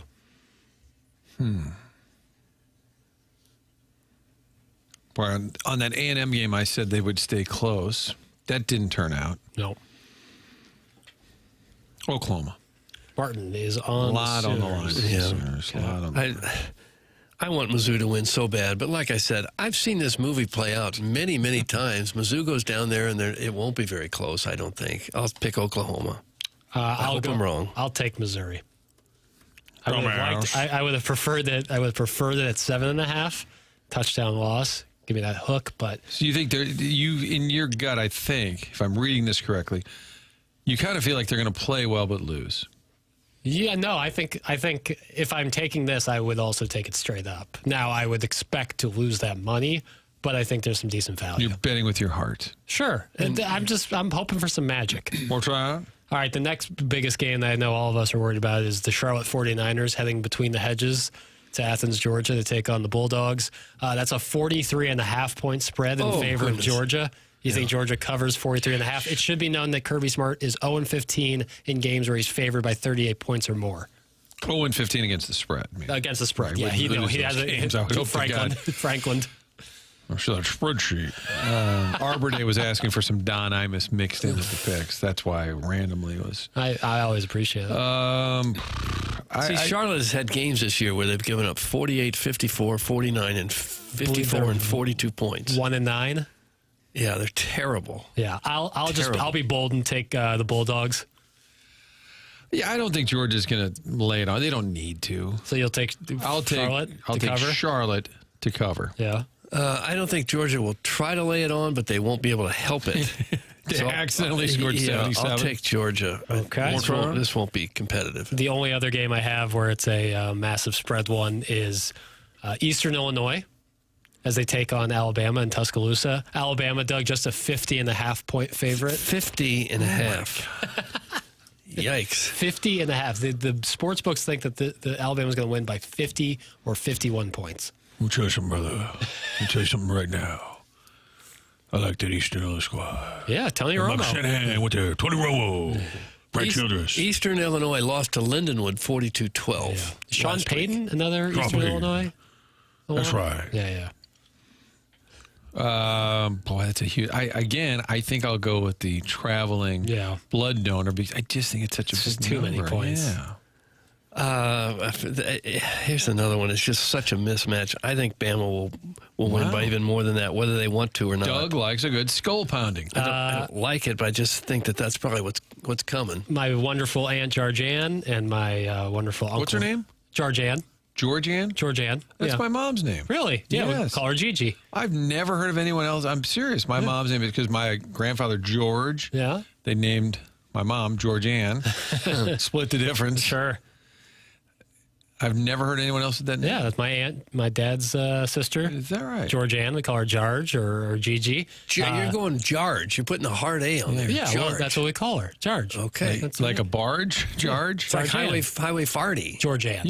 Her name is Georgianne. Okay. Why are you calling Georgianne? Because they're from Clay City, Illinois. That's how they would pronounce it. That's how they say it over there. Georgianne. Daggum crud. Her and my uncle Rodney both went to Eastern Illinois, and I'm taking the Panthers. Yeah, you are. And you are. My friend, a great ball player, Cornell Johnson from Ladue, he went to Eastern Illinois as well. I got a lot of love for Eastern Illinois. Charleston.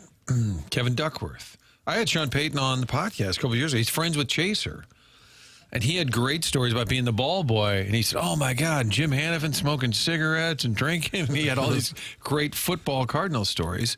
So we'll stick with the Panthers. Yeah, I'm riding Kevin with the Panthers. Duckworth played for the Trailblazers. 7-2, maybe? All right. Now we get into some real games. Arkansas in Austin against Texas. Texas is an 8.5-point favorite.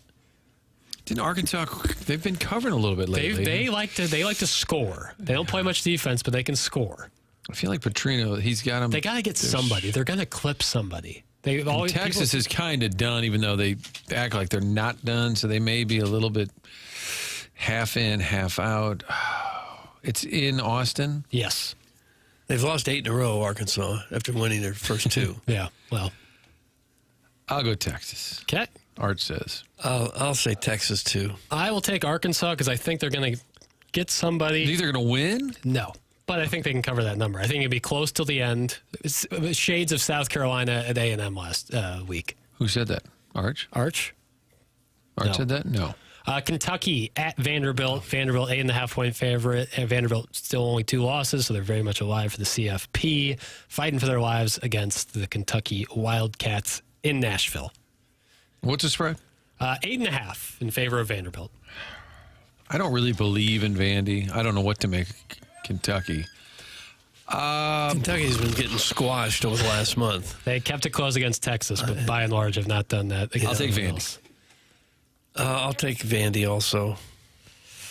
Yeah, I kind of want to take Kentucky because I've just been on the dogs so far this week, but I will also take the Vanderbilt Commodores. So I guess, as Tim would say, start betting up the Wildcats.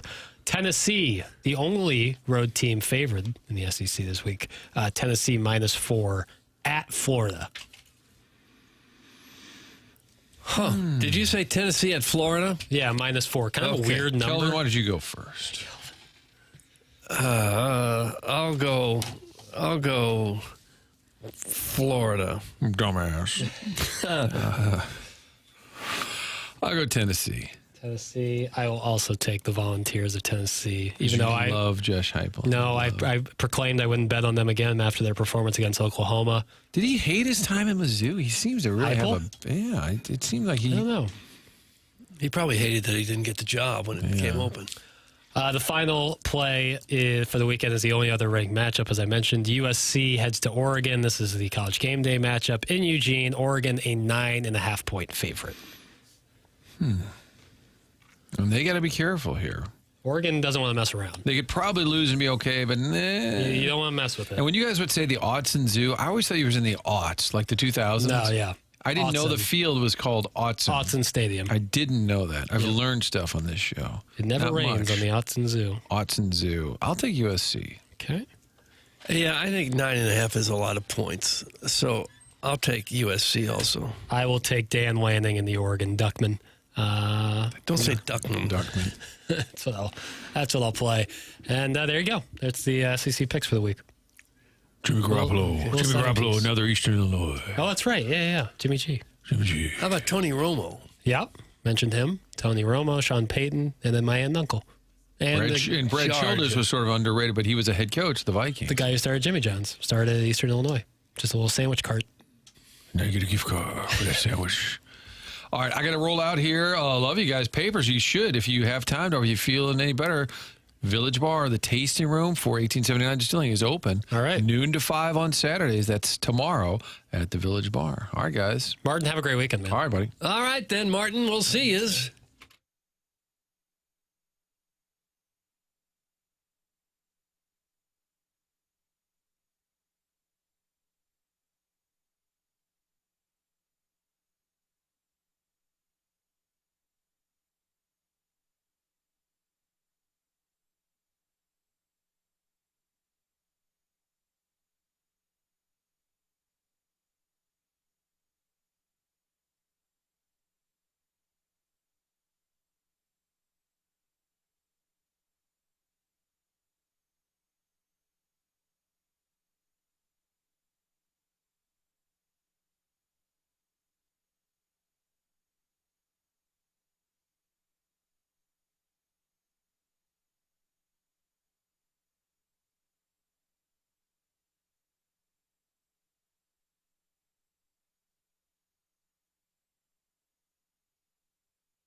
This is Jackson with a Sports Center update driven by Johnny Londoff Chevrolet and Johnny Londoff Autoplex. The Missouri Tigers beat South Dakota Coyotes last night in basketball, 102-68. Missouri will play again on Tuesday against South Carolina State. It's going to be a 7 p.m. tip-off. That was another Sports Center update driven by Johnny Londoff Chevrolet and Johnny Londoff Autoplex. See them at londoff.com. Chevy, together we drive. Are you kidding me?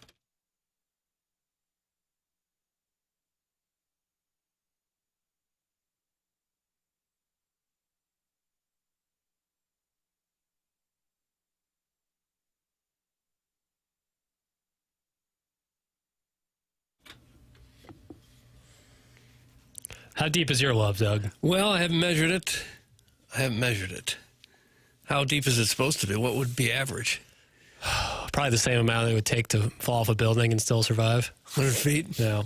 I figured a little Bee Gees for you on a Friday. Oh, If you that's appreciate nice. it. Yeah. I think 100 feet might be too high as a level that you're guaranteed to. Yeah. Start dirt napping. Maybe 80 or 90. I don't want to find out. Don't want to test it. No, I don't want to find out at all. But I do want to find out about is some information from James Carlton. I'm probably thinking about making a switch here soon, and I think James Carlton is exactly who I'd go Why not to. with him? Yeah, Yeah. that's exactly who I'd go to. And here's Tim to talk about it right now. James Carlton of the Carlton State Farm Insurance Agency has been my insurance agent going back to 2019, and I recommend him becoming your insurance agent as well. The customer service you're going to get from James and his team in Webster Groves, second to none. Now, if your insurance has gone up in the last year, you can give James a chance to save you money. Jamie Rivers made the switch last month, and he could not believe how much money he saved. I've been a client for 6 years, so it's very easy for me to speak to the caliber of service I get from James Carlton. But then when he can save you money, boy, that really makes a difference. If you have kids under 25 on your insurance policy, this is where James saves people the most money.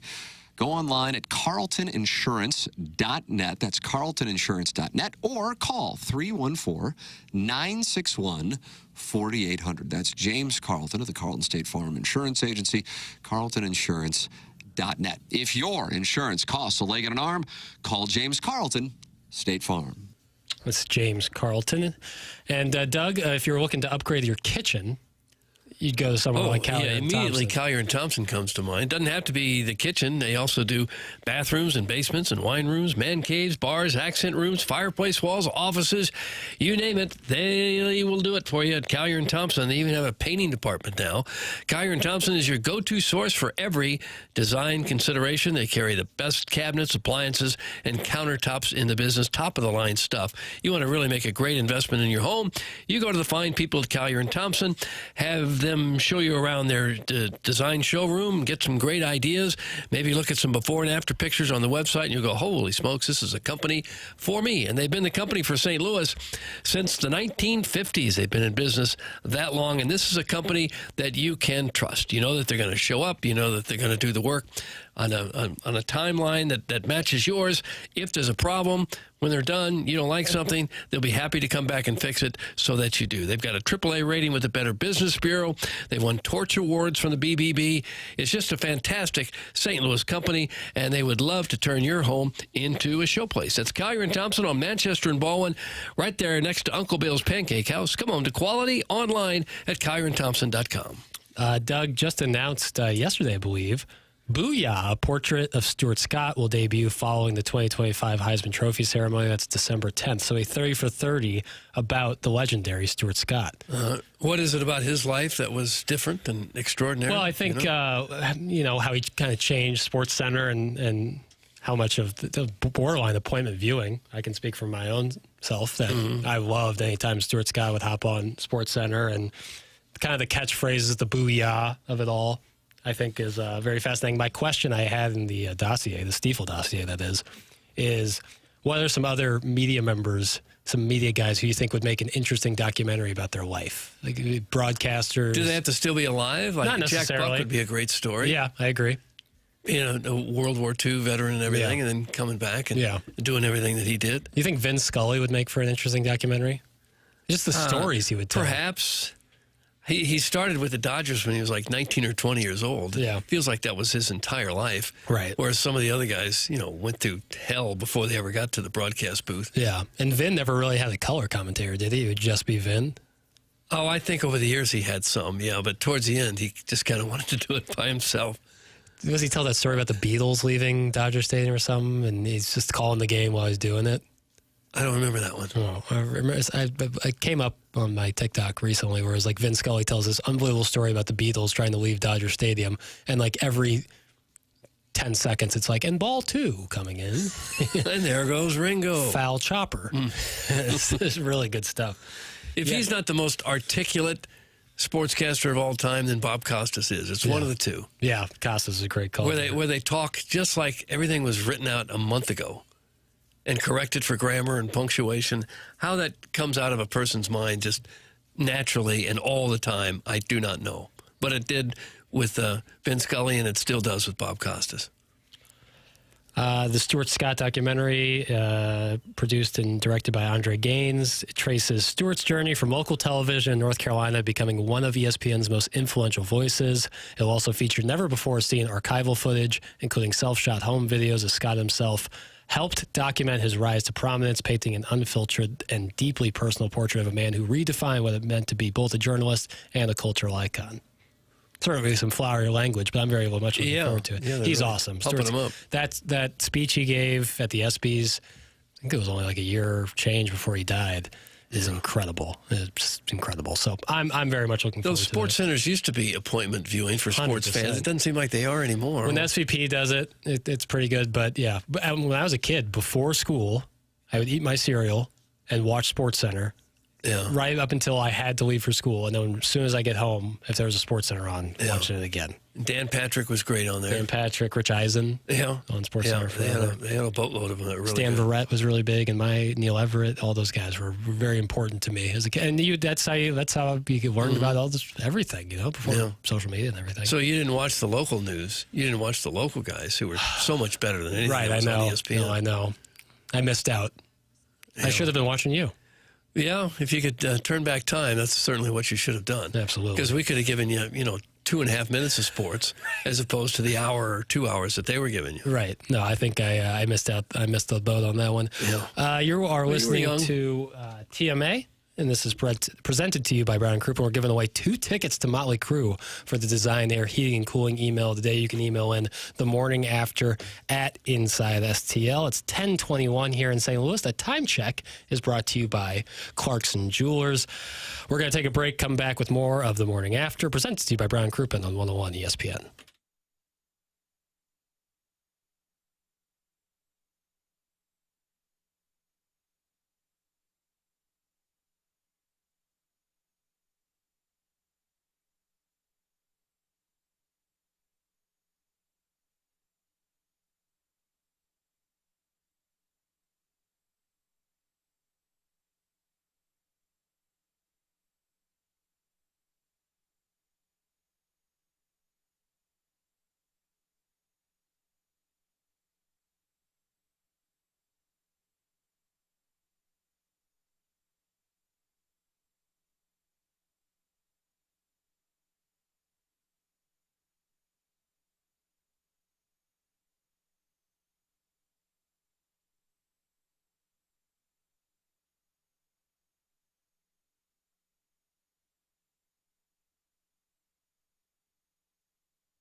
Let this one breathe for a second. Yeah.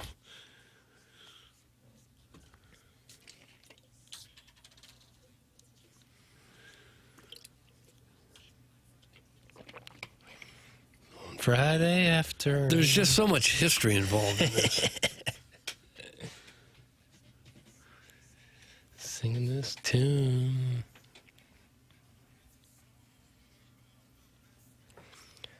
Stepdads and bleach.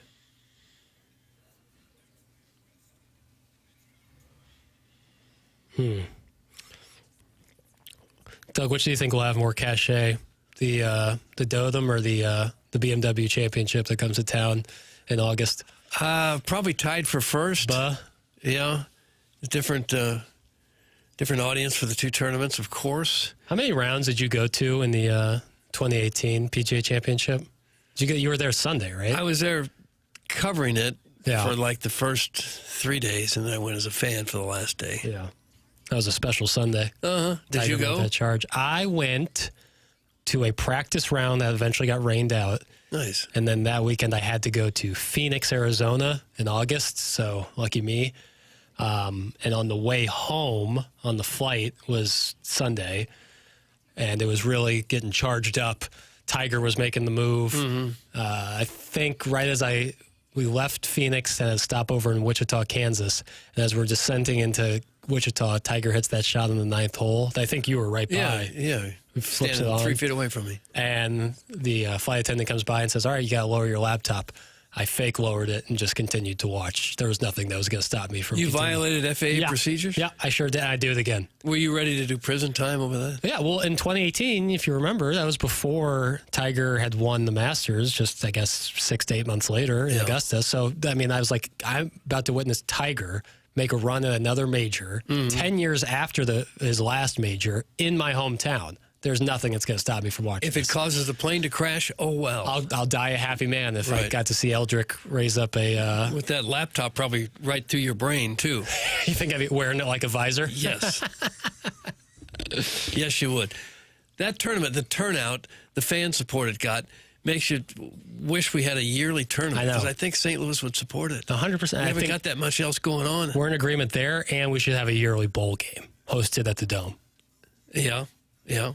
We should have both Every those. other city has one but us. Yeah. And we got a stadium just sitting there. We got a stadium sitting there. We got golf courses that can host it. You telling me teams around the country wouldn't want to come to St. Louis in January?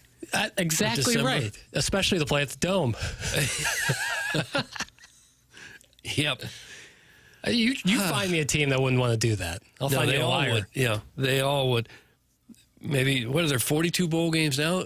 Why shouldn't there be 43? Yeah, 100%. One more. 2 more teams are in. Yeah. I've written down here in the dossier questions for Doug. I used to do this with Tim during Balloon Party. And the first one I have here is favorite interview you've ever conducted in your career. Wasn't Earl Weaver, I'll tell you that much. Yeah, I was going to say Earl Weaver, probably not. Or most memorable would probably be Earl Weaver. But I guess Muhammad Ali would be the that one is favorite. crazy. That one is crazy. Not that I did a great interview, but just I got something out of him and went kind of all over the world. We've retweeted that. I'm going to have to retweet that again because we put that out there. He came to Minnesota, right? That was your He went to the Rochester Mayo games? Clinic to get checked out to see if he was physically able to fight Larry Holmes for the title. Yeah. So that would have been what, early 80s? Yeah, probably 1980 or 81, something like that. Really cool. I saw a video recently of Mike Tyson and Muhammad Ali being interviewed at the same time. Yeah. And this is Mike Tyson in his prime. He's brash. He's very confident. And they asked him, who would win between you and Muhammad Ali? And he goes, I'm very confident in myself, and I learned that from Muhammad, but... he said something like, every tongue must profess Muhammad Ali is the greatest of all time. Even the most brash guy was like, that's the GOAT. He certainly has that reputation. He doesn't have the record necessarily to say that. And he fought at a time when there were a lot of really good heavyweights, too. And the whole world paid attention every time there was a fight. Mm-hmm. Nowadays, do you even know who the heavyweight champion is? No. Is it Tyson Fury? It was for a long time. Deontay Wilder? They would fight every couple weeks? All the fights are in England or somewhere.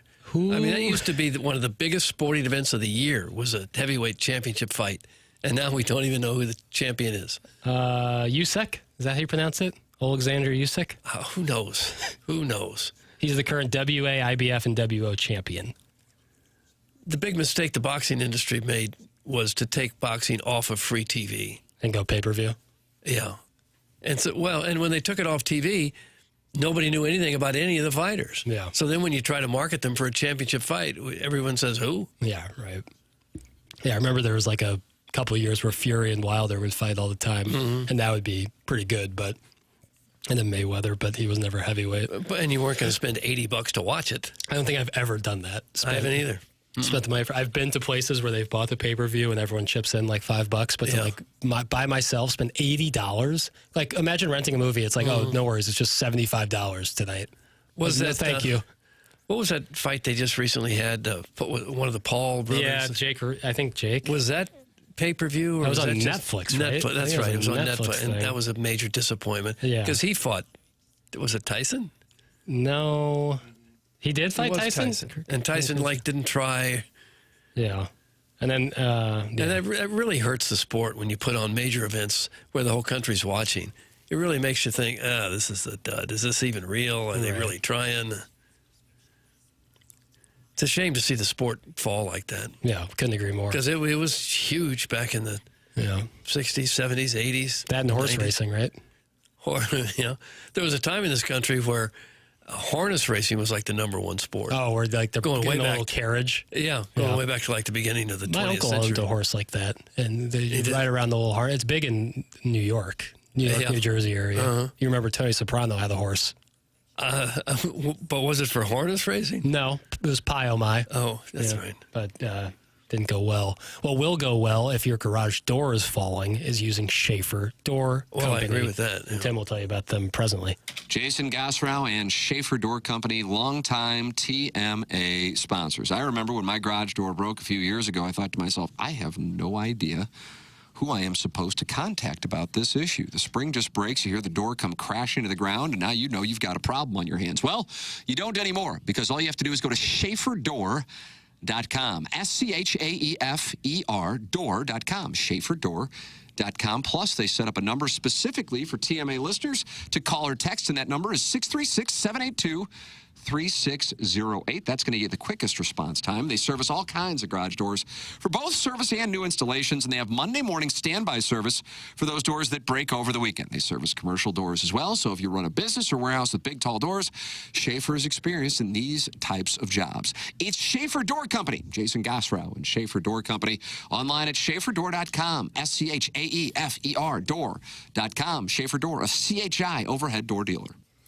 All right, Doug, coming up in our next segment, Bleacher Report released every MLB team is most likely to be traded in the 2025-2026 offseason. We're kind of in the middle point of the offseason here. We'll get into that on the other side of the break. We'll have the Design Air Heating and Cooling email today where we're giving away two Motley Crue tickets for you. That's all coming up here on The Morning After, presented to you by Brown & Crouppen on 101 ESPN.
Welcome back. You're listening to The Morning After, presented to you by Brown and Crouppen on 101 ESPN.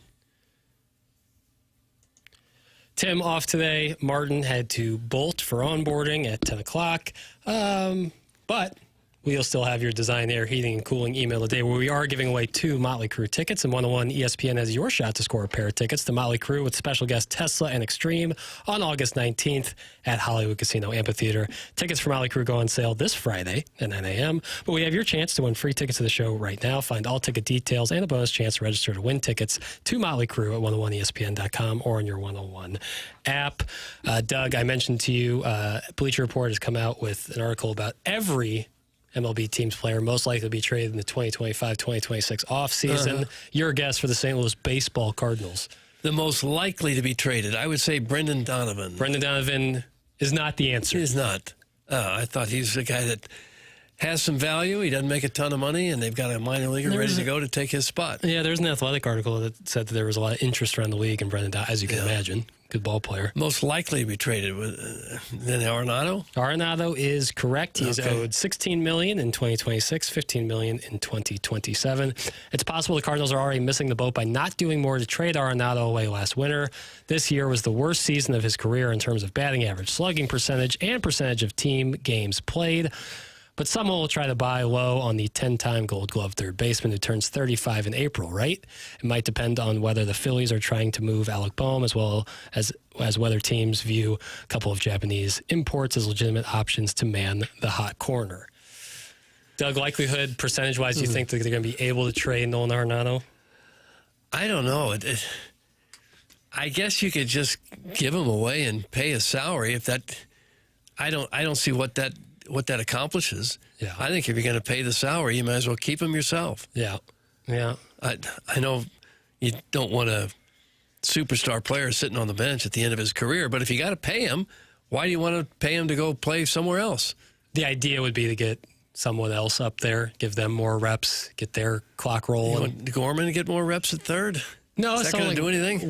Bring up Weatherholt, maybe move some things around. And Weatherholt will play somewhere. Yeah, you would hope. Yeah. You would have thought he would have played somewhere at the end of the last season. Yeah. Yeah. You hope under Chaim Bloom that he'll be forward on putting someone out there, but that would be the rationale of why you wouldn't keep Arenado, because what benefit does it have to you besides paying the money? Well, Weatherholt could still play third, and Arenado could be a backup to. Yeah. You'd have a backup for a bunch of positions. He's not going to want to do that. No. But, hit better. I agree. Paying you all this money, I just don't ever think it makes a lot of sense to pay somebody to play somewhere else. No, I don't think it's never what you want. I don't think he's that big of a clubhouse cancer. No. That he's There's been no evidence of that. No. Been no evidence of that. But guys get hurt all the time. Who knows how long any of their infielders are going to last next year without injuries. It's okay to have an extra one. Now, if you can get another team to bite off some of that chunk of that salary, that'd be different. Yeah. But if you're going to get stuck paying $15 or $16 million on him, keep him. You know what they have as the Tigers' most likely player? Can I have initials, please? JF. Jim Fisher? Nope. Jeff Fisher. Yeah, we're not going 7 and 9. Jerry Feinbaum? Getting warmer. Can I have the second letter of the second name? L. Jack Flaherty? Yeah. Oh, see, that was easy. That's the way the game goes. So that's the way that you go about the game. We don't know that unless we watch Jack. We don't know. Well, then you don't understand pitching, and that's okay. You want to say that again? I'm sorry? I'm sorry? That's a great exchange. What about him back in the Cardinal uniform? Trade for him. I don't think they'll Arenado go for him there. straight up. You say what? I'd say yeah, you'd have to do that. No. To get a starting pitcher for a 35-year-old expensive third baseman that doesn't hit anymore? Yeah. Sure. Here's the interesting thing about the Tigers. Tarek Skubal is per Bleacher Report. This is what they wrote. Tarek Skubal is a stone-cold lock to be talked about as the most as a trade candidate, not just among the Tigers, but in all of baseball this winter. However, it's hard to imagine anyone is going to offer enough for 1 year of the 2-time reigning Cy Young winner to get Detroit to move him. That's what's fascinating, is that the Tigers are right there. They have this stud, and they're probably going to have to move him. Baseball might be a little broken. Well, if the Tigers are going to pay anybody, wouldn't you pay him? You would think, but maybe they don't want to spend a ton of money on him because he's a free agent, I believe, after next season. But if they could get him to sign a 3 or 4 year extension at stupid money, if you're going to give the stupid money to anybody, the best pitcher in the league would be a guy to give it to. I would think. But what do I know? No, I don't know. What I do know is that they do a great job over at 5 Iron Golf, and Tim's going to tell you about 5 Iron. 5 Iron Golf in Clayton is brand new, and it is the ultimate indoor golf experience. Whether you're a serious golfer or just looking for a great night out, you will love playing iconic courses on TrackMan simulators, enjoying chef-inspired dining, and relaxing in a vibrant bar setting. You can host events, just sharpen your own skills, or simply have fun. 5 Iron Golf is your new go-to destination in Clayton, online at 5irongolf.com. Personally, I love to practice. Just put in AirPods and hit balls on a TrackMan simulator and stay in form and work on things. But if I want to play, they have 200-plus courses like Pebble Beach and St. Andrews at 5 Iron Golf. Plus, they have a bar, they have a restaurant, they have it all, and there's no dress code, just golf. Plus, it's a perfect place for a corporate happy hour or a party. It's 5 Iron Golf, online at 5irongolf.com.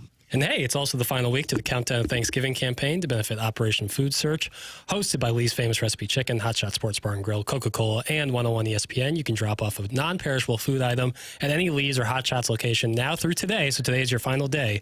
Every donation earns a free Coca-Cola beverage. All food collected will go to Operation Food Search to help local families in need. And we've seen that right now is a very important time to support our local food banks. Each donor can also enter to win a prize package that includes gift cards to Lee's and Hot Shots, as well as Blues tickets.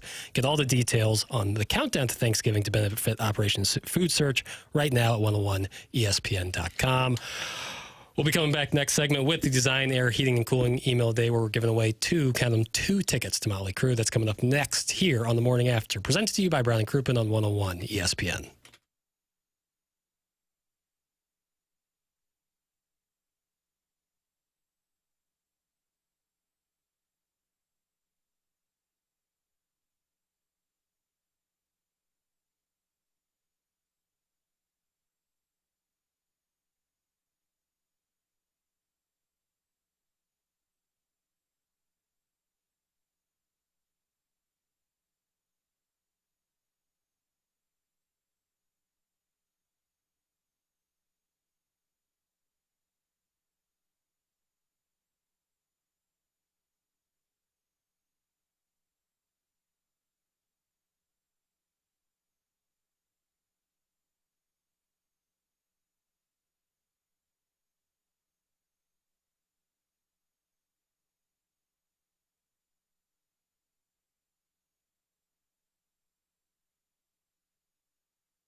This is Jackson with a Sports Center update driven by Johnny Londoff Chevrolet and Johnny Londoff Autoplex. The Blues are back in action tomorrow afternoon as they take on the New York Islanders. You can catch that game right here on 101 ESPN. Pre-game at 1:30, puck drop at 2:30. That was another Sports Center update driven by Johnny Londoff Chevrolet and Johnny Londoff Autoplex. See them at londoff.com. Chevy, together we drive.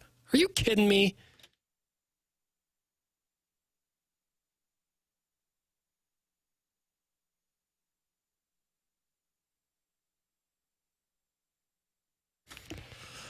Ooh, welcome back. You are listening to The Morning After, presented to you by Brown Crouppen. Doug, it's almost the weekend. Okay, well, that's good news. You got any weekend plans? Not really. Not doing anything crazy, I don't think.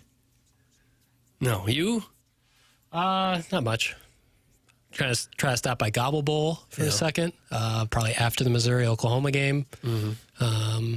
And then resting, trying to get right. Resting? Yeah, well, I've been ill the last week or so, and so probably best to get right. But Saturday night rolls around, you won't think about resting, will you? As long as I feel good, I won't. Like right now, I feel good. Even if you're not 100%, as a single guy in your 20s. Yeah, I'm going to probably do something. Saturday night. Unless I'm very ill, I will be, Okay. Exactly. I don't want you sitting home on Saturday. I'm not going to try to, but I need to make sure that I'm ready. I'm ready to roll on Monday. All right. It's always about. This is what we're doing, Distance is made on Fridays, distance is made on Saturdays. Distance. I'm just talking. Okay. I'm also, but what will cheer you up, make you feel better, heal what ails you. Some Ted Drew's frozen custard. Oh, gosh, yeah. Visit Ted Drew's on Chippewa for the perfect combination, frozen custard and Christmas trees. Enjoy Ted's delicious custard while browsing among beautiful, fragrant fir and pine trees. There is a wide selection available, including plenty of large trees standing over 8 feet. The finest trees are given the label of a Dottie tree, named after Ted's wife.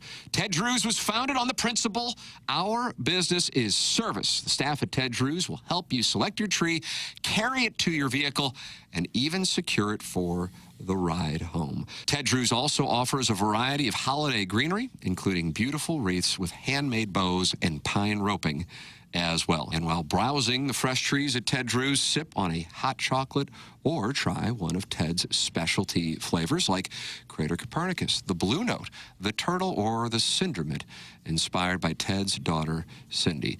And if you're hosting this holiday season, impress your family and friends with Ted Drew's at home. Sold by the quart, Ted's delicious custard pairs perfectly with your favorite holiday treats. It's Ted Drew's. All right, Doug, you want it? Yes, please. All right.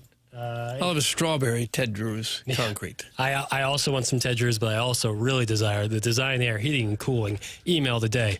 2 Motley Crue tickets on the line right here, right now. Okay, let's hear it. Morning, cuties. Doug, you are so cute. My loofah says hi, and he misses you. Jackson, you're a ship carrier. Just do all the listeners a favor and introduce your friend Herb to gummies.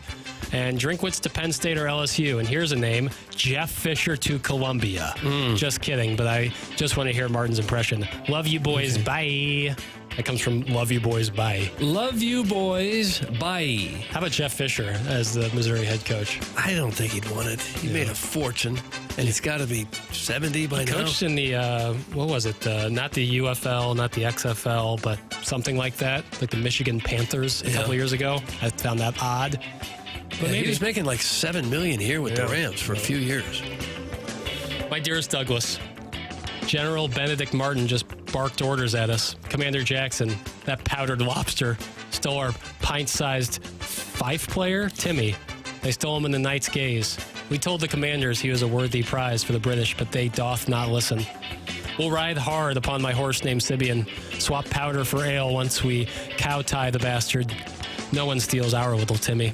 And when I tumble home, boots still wet with trail muck and loyalist bones, you'll be waiting with that grin. Bend over that wash basin so I can rinse that battle dust off your backside. No. Then maybe the basin falls and we just do it right there on the bearskin rug. I don't think so. Yours till completion, Sergeant Major Ezekiel Tugg, 3rd Regiment, Virginia. Sergeant Major Tugg, 3rd Regiment, Virginia. Eeny, meeny, miny males. This show's off the effing rails. Friday got the boys feeling frisky. Guests and takes a little risky. Great to hear Herb's hot take. Drink is gone. There's no debate. And while Paper's takes tend to fly by, we learn deep down he's just a glue guy. Joey dropped a Rocky Nugget. Stallone sold his dog to make his budget. Nonsense sports coverage all over the map. Doug loves high school Grease. No cap. Well, the best we can hope for is Mizzou by 3. Playoffs? Don't say it's a possibility. The cards are dealt. Missouri sports sucks. Blues, Cards, Chiefs, no luck. A toast to the weekend and TMA. Tomorrow bound to be a better day. That's from Bro Fallon. Huh. Nice prose. Sure was. Bro Fallon. And finally, Doug, who says that we can't learn things when Tim is out? My project last night was geospatial mapping the birthplaces of the listeners' dads and stepdads, and it tells quite the story, illustrating how someone can go from a full-time gig of rewinding VHS tapes to producing the show. I also learned that sharks currently live in the rings of Saturn and have for the last 450 million years. You guys are the best. Shooter McGavin, the Vice President of Travel and Logistics for the Caller's Vacation to Belize. Shooter McGavin. And Doug, that's what we have for the Design Air Heating and Cooling email today. Well, I thought the poetry was quite good from Bro Fallon, so I'm going to vote for Bro Fallon. All right. Chairman Kurt? Shooter. Shooter? What? Oh, man. You didn't like the poem? I did like the took poem. some work. I like the poem. Bro Fallon. Okay. Bro Fallon wins. That's his second win of the month, so he's tied for the lead. That's going to do it for us. Tim back on Monday, Martin back, everyone back. Full strength for Monday on the short week before Thanksgiving. Doug, thank you to you for being you. You're great. Oh, my word. Yeah, every day I get to work with you is another treat. I mean that with all my heart. Oh, well, Kurt, you as well. God bless you, fellas, and God bless the listeners. We will catch you on Monday. This is The Morning After, presented to you by Brian Crouppen on 101 ESPN. BCam Ferrario at the top of the hour.